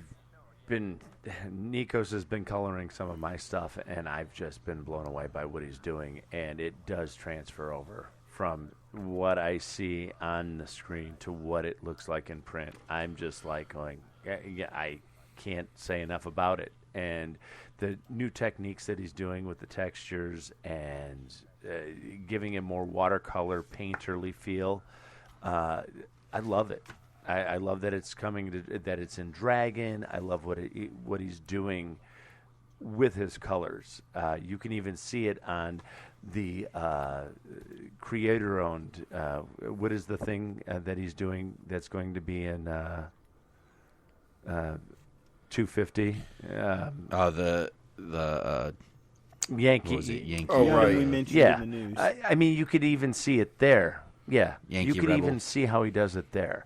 So he's evolved as a colorist, and he's brought more tools into his tool bag, and it shows on Dragon, and it shows on other things that he's working on. So I can't say enough about him as a colorist. He brings his A game every time. I even want to say that I think, and I noticed it more upon this year-end review than I did even as a regular reader, but I think that Eric has been attempting some interesting stuff artistically here and there.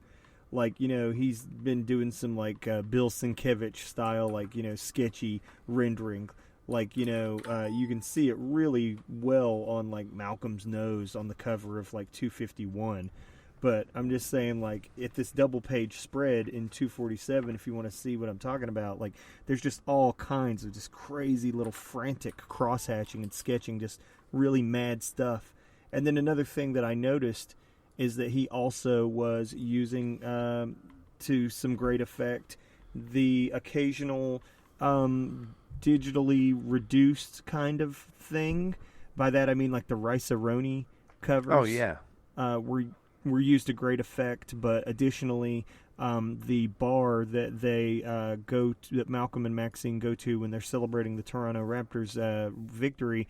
There's some great reduction of a sign there to, just clearly it's like a reduced photo or whatever. Normally I don't like that stuff, but again, he's doing it very well.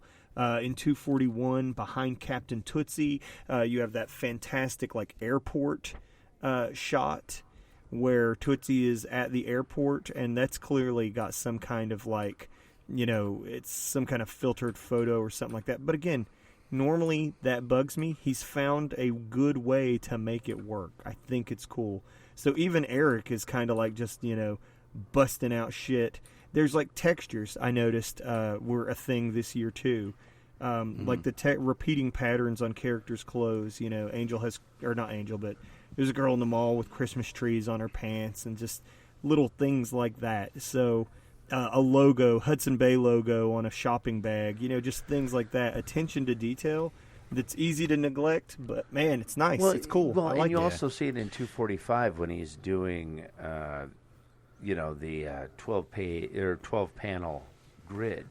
The amount of detail that he's putting in those panels and the action, just the panel to panel storytelling, and how he moves the camera, how he zooms in and pulls out, and what he draws and how he draws it, and the amount of detail that he's putting in those panels are just, I think, really phenomenal. I think, like I said, artistically, it was 7 issues. I give him, 10 out of 10 on the 7 issues. That just he killed it. Yeah. We would be remiss to leave out Farron Delgado's contributions too throughout the whole year. I think this is his first full year on Dragon. I was looking back. I think he started lettering March 2018. I mean his titles. I love it. I love the old school kind of sound effects. I love how. I'm looking at the Chain Man, just how he did the Chain Man, and how his, that splash page, that opening splash page of Malcolm wrapped in chains, and how the text goes around. It just frames it nicely. It helps your eye movement. Same thing with any of the sound effects, and his lettering is just. Especially on the sound effects, and where he puts accents, and it's those accents that can be subtle, that he does so subtly, but yet they're so powerful, and you don't even realize how powerful. Malcolm, go. Where did Farron come from? Was he doing professional work before this, or was he just kind of semi-pro type? That's a good question. I don't know. I would like to say that he was doing semi-pro stuff. I don't know. But he wasn't all over the place. Now he is. He's working for DC, working for Marvel. I'm telling you, the industry reads Savage Dragon. It's an industry read book. You'll notice, whoever's doing shit in Savage Dragon, if they've got any kind of chops, they get scooped up.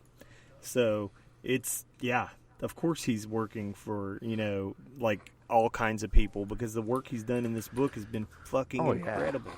Yeah. I mean, I love having him letter my stuff. I mean, his work. It is. It's a treat. It is. He makes me look way better than I am, and he just, like I said, the little accents that he adds. It's just like a, it's just like a fine little twist. You get a martini, or you get something. You get that twist. You get that. It's just a nice accent. Yeah, I don't think enough people put value on lettering, and I didn't until Savage Dragon, and it shows that Eric puts a lot of value into it with the guys that he uses, and like you just said, Scott, I think it helps make the artwork pop and really improves the artwork with having a great It also letterer. helps the flow. It helps the flow of the story, because a great letterer instinctively knows where the balloon should go. You don't necessarily always have to tell them how the sound effect needs to be placed or where it needs to be placed. Sometimes if you give them room to play, they're able to help move the story or the eye through the page in a way that just amplifies the artist's natural storytelling.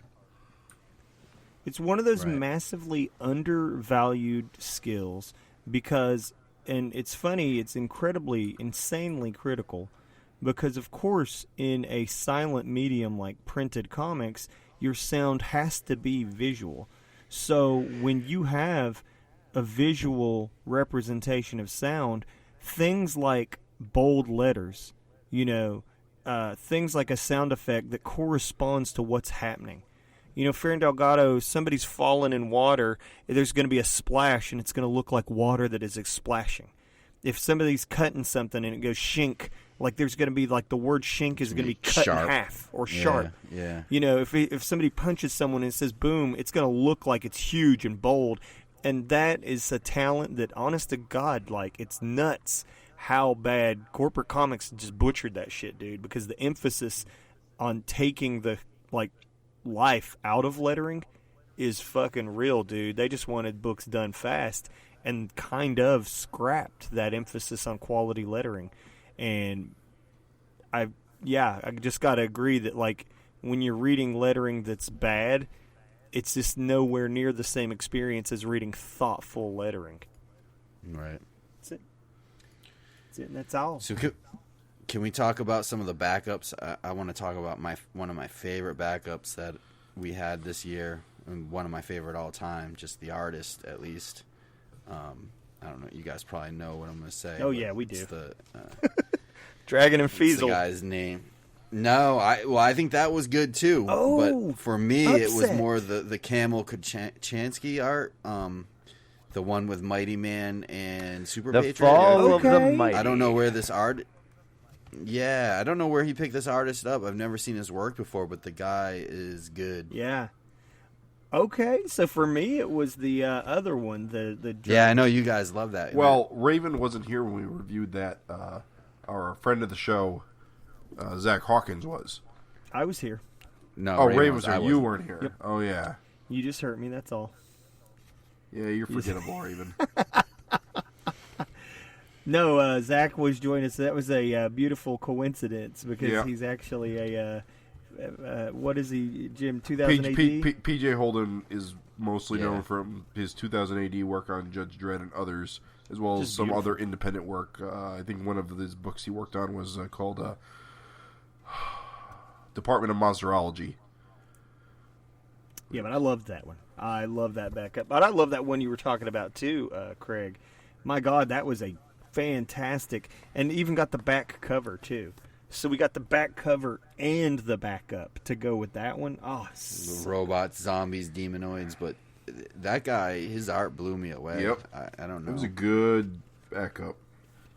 unbelievable. I feel like it was somewhat familiar, like he had done something before as a backup, but I can't place it. Not that I remember. I've seen him someplace before, and I would have to. Out of the two that you guys have been talking about, I would have to go with the Super Patriot and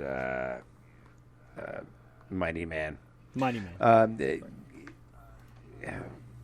The I'm trying to think of who he looks like what the art looks like. He Like, looks a little bit like Nikos. you know what? But- it's almost like he's the love child of Nikos and David Johnson. Yeah. I would say it's like Dave Johnson and Ashley Wood. Yeah, Ashley Wood, I could see that too. But I see a lot of Dave Johnson in the way that he does texture. Yeah. Also, how he draws Yeah. Super Patriot's guns. Puts a lot more detail into them than some people Yeah. do. Fantastic camera work, though. I'm talking about like just Loved- fantastic. yeah, I love positioning. shooting through the jaw, and you see Mighty Man there with the bloody fists, and then looking at his hands afterwards. You know, just great. You know, you've got almost that Citizen Kane kind of cinematography with the camera angles. But even on his Go ahead. No, go ahead. I was trying to think of who. I was thinking of Dennis Cowan's art. Like, if you looked at his Deathlock comic from the 90s, Mm-hmm. that's where the vibe I got from it. I don't know if you guys remember Dennis Cowan, DNYSCOWAN. No, but listeners, please Google that. I'm trying to think. He did a lot of Milestone comics. Mm-hmm. Wait, who was that again?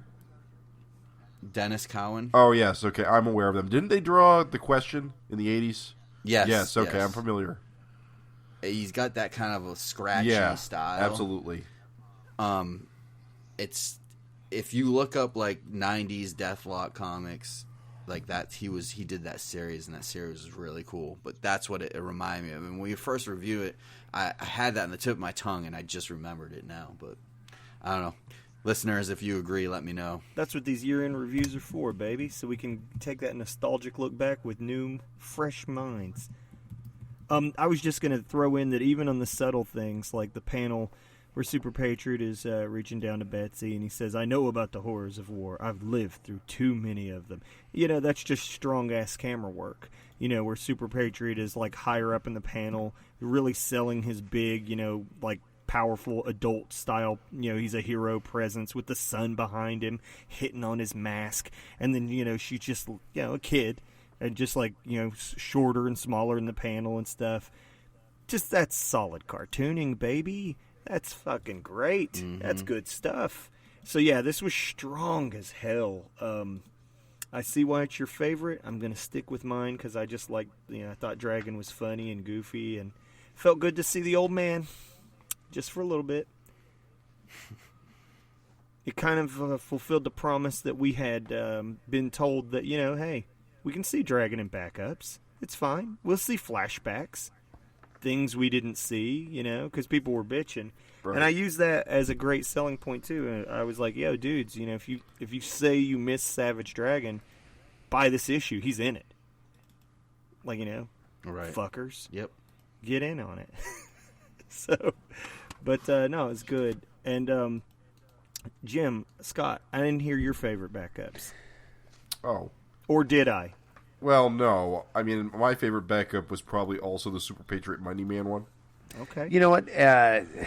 Non-Eric backups, I would have to say that's it. I did like the reworking of the Dragon Ant.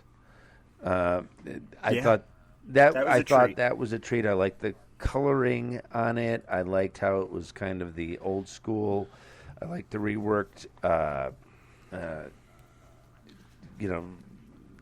seeing the original dialogue. The original dialogue, but, talking about fresh, new, I would have to say the Super Patriot Mighty Man was my favorite that, new artists coming in doing Savage Dragon. But it was nice to actually see Eric's original treatment for that dragon from Spawn. Fuck, I even liked. It's again, these year-end reviews, man. It's worth looking back because you just don't realize how much you're getting with 7 issues of Savage Dragon. It's nuts. But I even like the Night Watchman Kid Galahad, and I even like the Aquaria backup. Just so much variety in a 7-month or 7-issue span. It's insane. I always liked the variety with Dragon. I was not a big Aquaria fan. I didn't like it when it first came. Me personally, it was an art taste. Not a big fan of Aquaria. Mm-hmm. But the other stuff.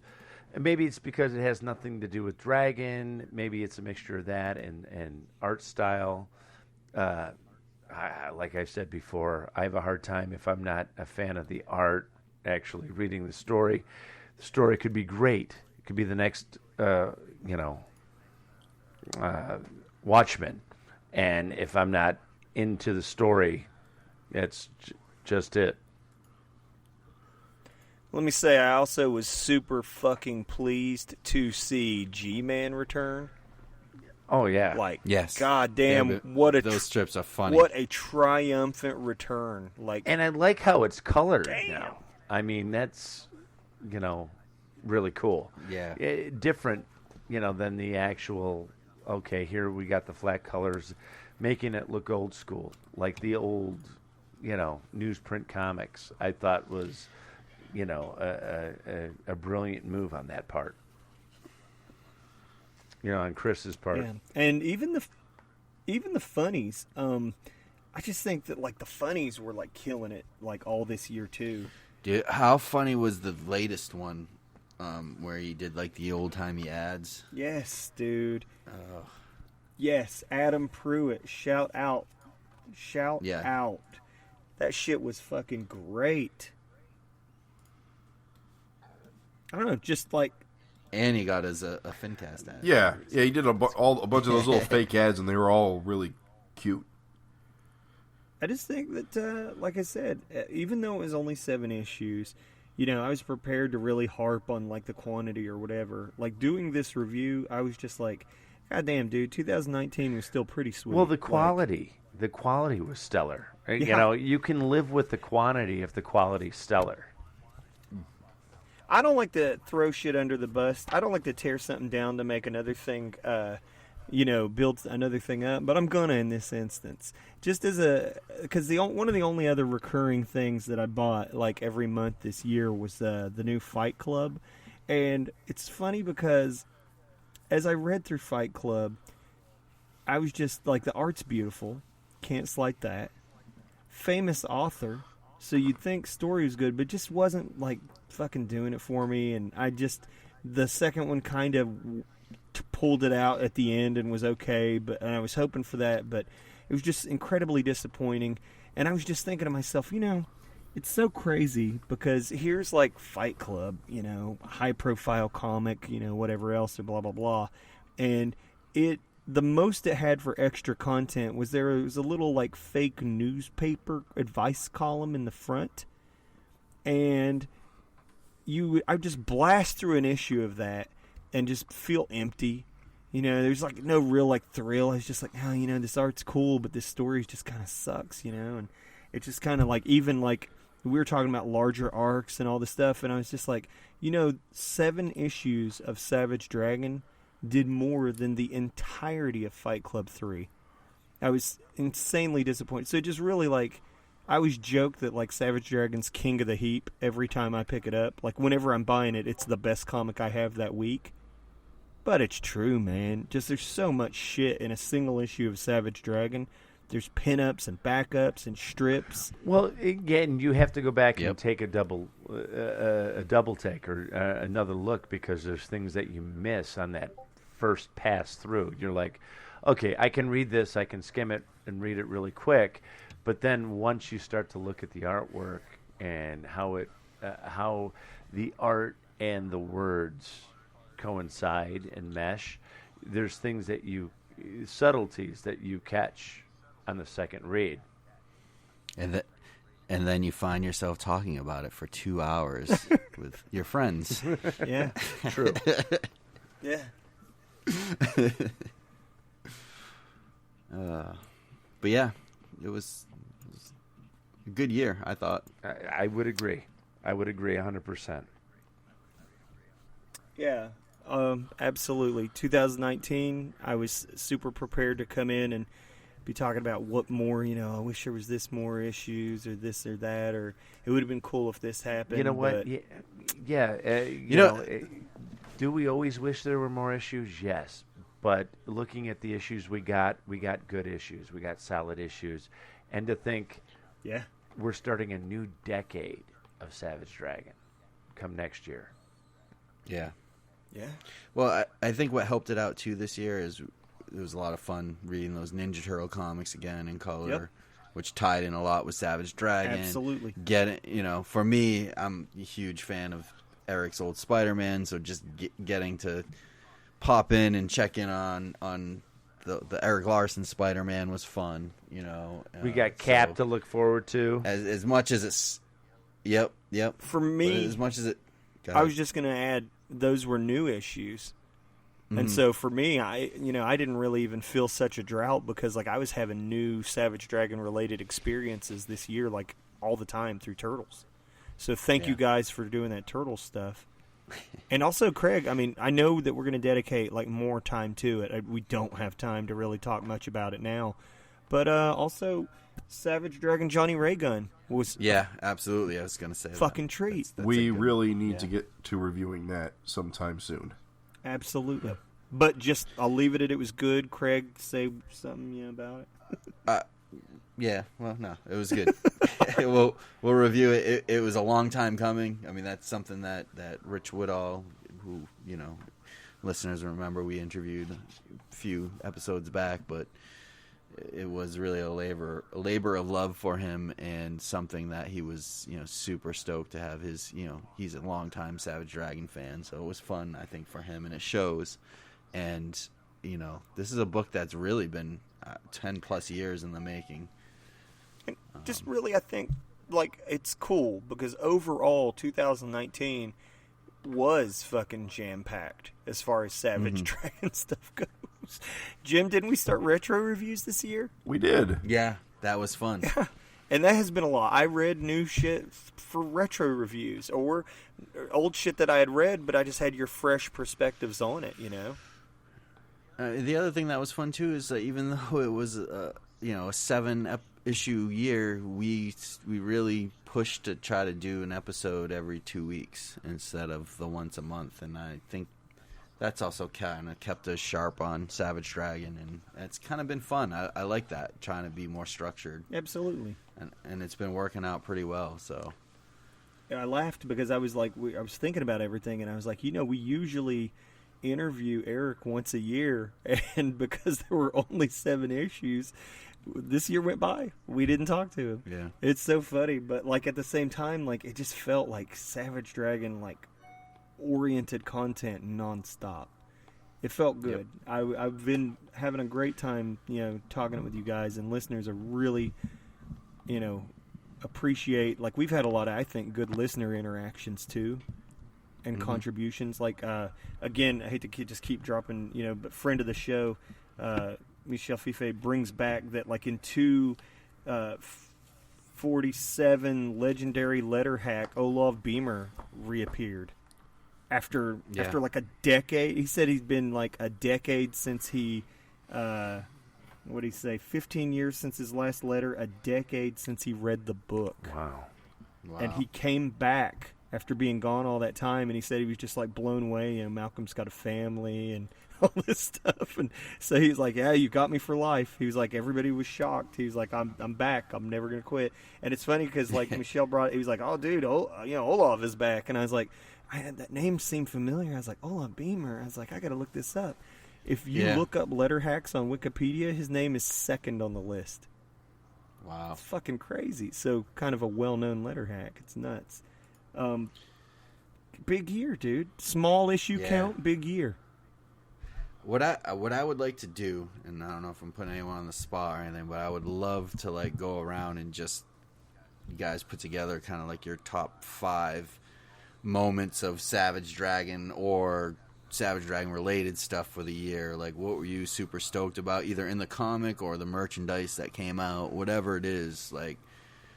Off the top of your head, like 5 things if we want to just go around. Yeah, I think it's good to cap it off. Who wants to take the lead? You want? I will. Well, I can go first, or you can go first. I'm Whatever. ready. If someone I'm needs ready. some time to put Whenever stuff you together. are. Go ahead. Go ahead. What do you want? Top 5? Good. Your top Yeah, just like personal a top 5, whatever it is. It doesn't have to be about the story. It could be an issue that came out, or it could be whatever, just top 5 FINcast related stuff. So go ahead, James. You wanna go? Scott. The whole Maxine self-medicating I thought was awesome. I really liked the direction that's going. I also like the direction with Angel and her pursuing Malcolm. I think that can lead into a lot in the next year to come. I'm looking forward to the next bad guy. Besides Dart, though, that cover is killer.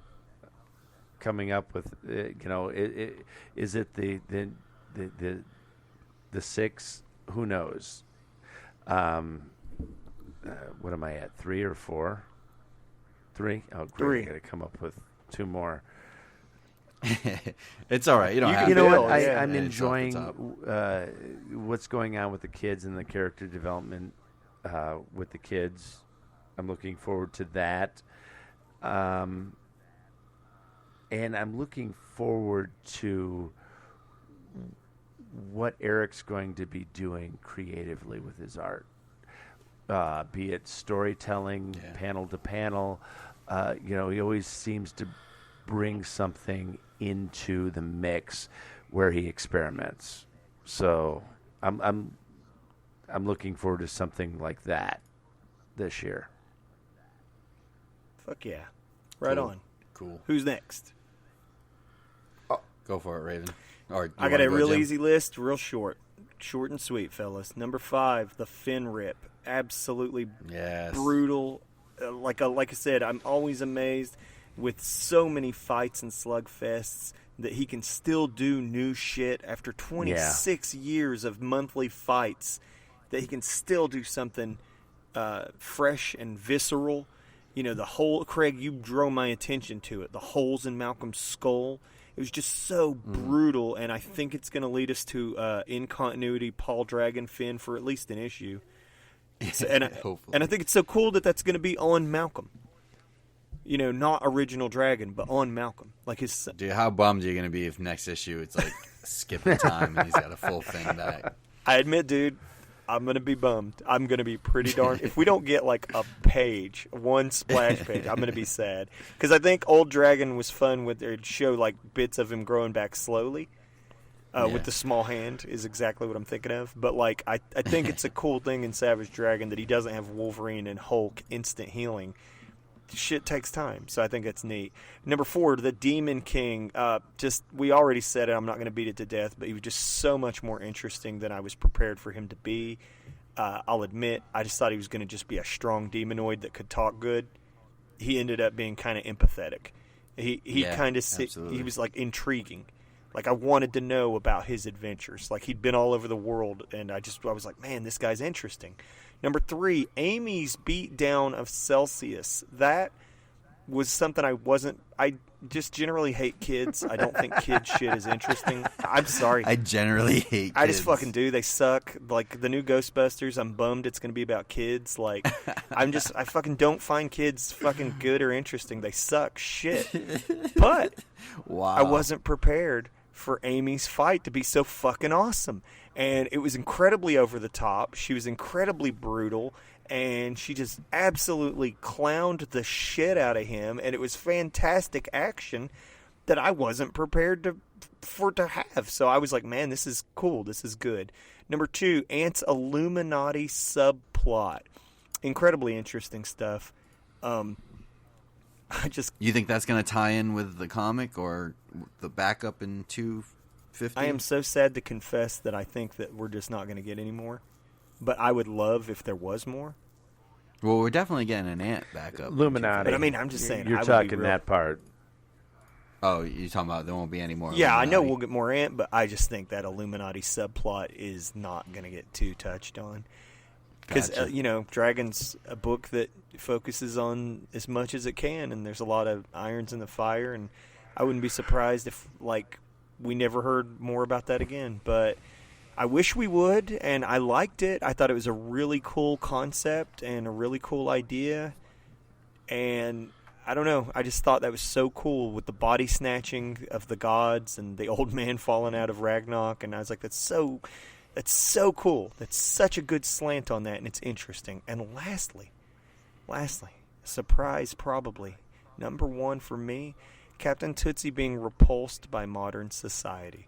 It was both appropriate and hilarious, and I think it makes his character really interesting, and I think that Captain Tootsie, I know that we're actually surprisingly, and we didn't mention it during our year in review, but we're like out of the sexy era. I think, like we're out. Like Yeah, I think we're done. I think it's over, and I think we're back to the Austin Powers, genitals hiding behind things era, which is fine. I don't care. But which we kind of saw with the Demon King. Yeah, big time. But I think that I would like to see how jarring it is for Captain Tootsie to date. I would like, because he's can be completely out of whack with whoever he dates. Yeah. Like completely different, like not aligned at all. And I would like to see Captain Tootsie in normal situations, like trying to, I don't know. I'm just saying, like, we're talking about quieter moments being great opportunities for characterization. Tootsie's already proven to be a killer wingman in 7 issues. Good comic relief. Yeah, and funny. Yeah. Like, just let it, and valuable. Introduced Greta as an important way to help take care of Maddie. So, like, yeah, just keep more Tootsie. The year of Tootsie, baby. Keep it going. I'm done. Cool. Jim? All right, top 5. The throwdown between, seeing Powerhouse again. Powerhouse, Flash, Mercury, and Fever, the crew. Absolutely agree. While I don't think the finale of the fight is that great, I do think it puts a wrinkle in Powerhouse as a character going forward, that his weakness is now public knowledge. But it's just cool to see him back in action. That's a really good point. I also really liked Ant's backstory, more being in the book, just getting a taste of what Ant could be if we ever see it in its own standalone comic again. That's 2, so 3. Shoot, this is hard. Because you guys covered so much. You can repeat stuff. Repeat No, it, I'm going to. Greta reforming. Yeah. Becoming not so much an ally, but the live-in maid, who also, is superpowered. So you can presumably have her in action scenes in the future, as like defending the kids or just mixing it up in general. Yeah. Because she's still a superpowered robot. She's just reprogrammed. Mm-hmm. So there's lots of possibilities there. Yeah. Number 4, I really like the look of the Bay Guardian. Oh yeah. I would like to see him again, although can't think of any real opportunities that would come up, because I think he just got injured in his fight. Right. So he's still around for now. If I can give you some hope, in the letters column to 247, Eric responds by saying he would like to have Malcolm visit more cities. Yeah. And finally, number 5, Captain Tootsie in general. Yeah. Captain Tootsie is just a great-looking character, and he's the kind of out-of-time sort of character that I can really, enjoy. And I'll agree, he is kind of cooler than Daredevil. Oh, yeah. Just visually, Daredevil's fine, but I don't know, there's something about Captain Tootsie that I like more. Yeah. Big time. I agree. I just think visually he's more interesting, even though Daredevil does have that split color thing going on. I just never found him very compelling. Yeah, I agree. Craig, that's you, man. All right. Well, going last, you guys covered a lot of the stuff, so I'll go through it real quick. Starting with number 5, for me, one of my favorite things of this year is that splash page with the Chain Man and the Bay Guardian, that double page on the hills of San Francisco. That blew my mind when I flipped to that. That I hadn't seen a double splash look that cool in a while. That was Hell neat. yeah. That was a lot of fun to see. Number 4 for me, Captain Tootsie joining the cast. So we talked about that. I pretty much echo everything you guys say. Number 3, the Powerhouse reappearance. Always a joy to see Powerhouse. He's one of my favorite villains. He's goofy. He's so goofy, but at the same time he's very intimidating looking. He's a weird character that just works for some reason. He's got like a hay head, but he just works. He's just good. I don't understand it, but he's good. You're right. You're absolutely right. It's just something that only works in Savage Dragon. Savage Dragon is great. It's so great good. Weirdos. Yeah, so good. Number 2, for me, as much as I didn't like it, it was very shocking, and it's just a testament for how cool Savage Dragon is the Scourge death. It was like, I didn't like it, but I liked it because it's surprising. Yeah.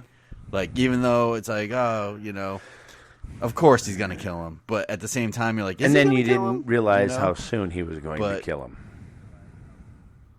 Yeah, but you always like. I think we all were pretty set in the mindset that he was going to be like the next big villain, or at least make it to 250 and have a big, off. Massive, fight there. Yeah.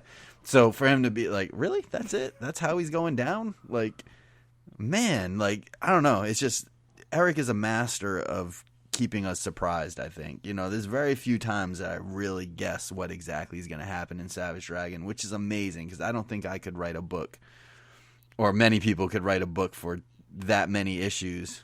So anyhow, my number one, and Raven, you pretty much said everything that I could say about it, is the fin rip. That I just surprised that hasn't happened sooner in Savage Dragon, and like you said, it's just cool that he can keep coming up with like different stuff and different types of injuries or whatever. But that fin rip is like, that's something that I think everyone was like, would think that would have happened sooner than later. Oh yeah.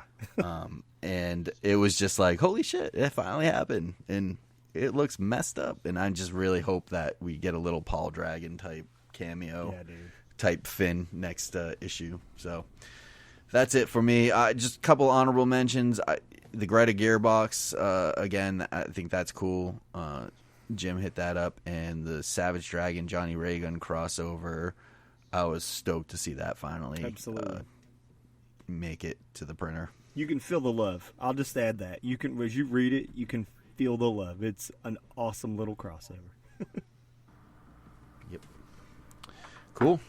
So I think that's it. I guess we should ask one last thing. What are we all looking forward to in 2020?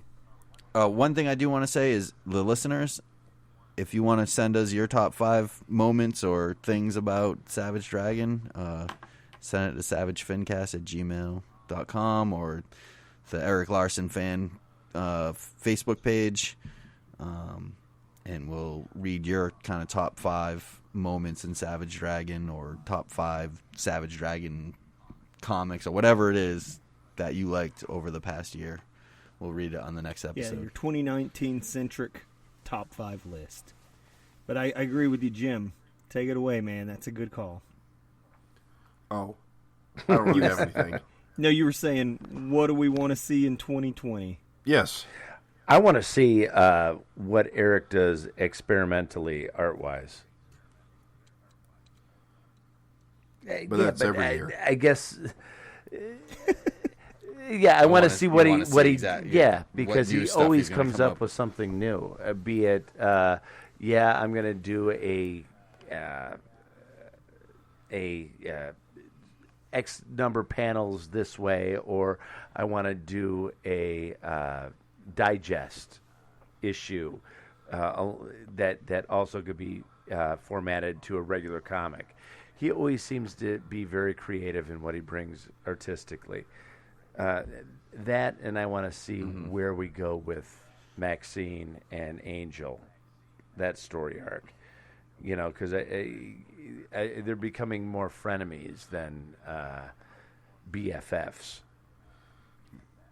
Well, I'm certainly hoping Angel isn't, completely incapacitated from her current injuries. Because I really don't like her not being in the book. Oh, I agree. I think she's a great character.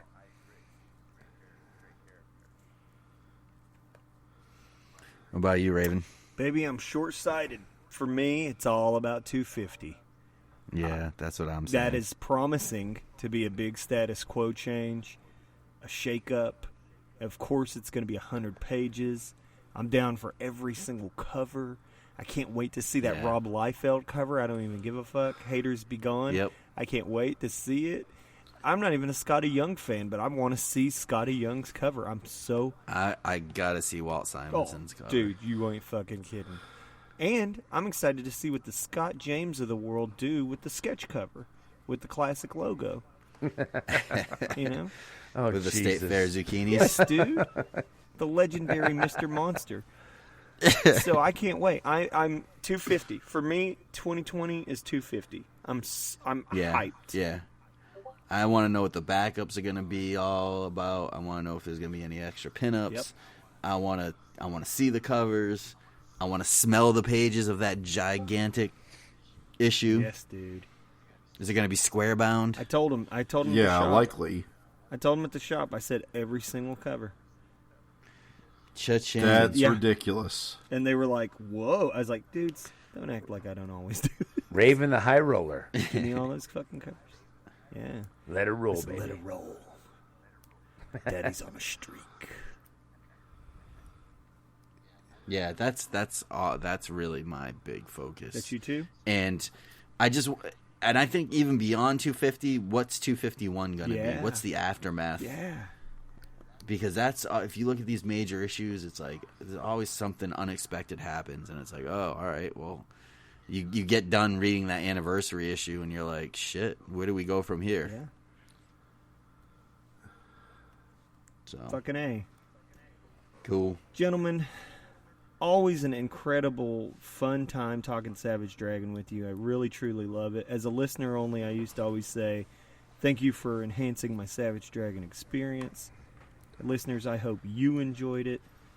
And everybody, I hope you had an awesome 2019. Here's looking to an awesome 2020 and issue 250 and beyond. And Scott, thanks for joining us. No, I appreciate on you this. guys having me. Jim? I anytime I can talk Dragon with you guys, I love it. Yeah, it's a lot of fun having you on. You have a lot of great input and insights, which makes it cool. And So we appreciate you being on. poor Jim fought an absolutely vicious illness to be here, and I just thank you for struggling through it, man. And Craig, you're just fucking won the game. So I did. I won I the look game. forward to your No, comic. you just lost the game. So thank you, everyone, and have a fucking kick-ass New Year. Happy Happy New New Year. Year. Peace.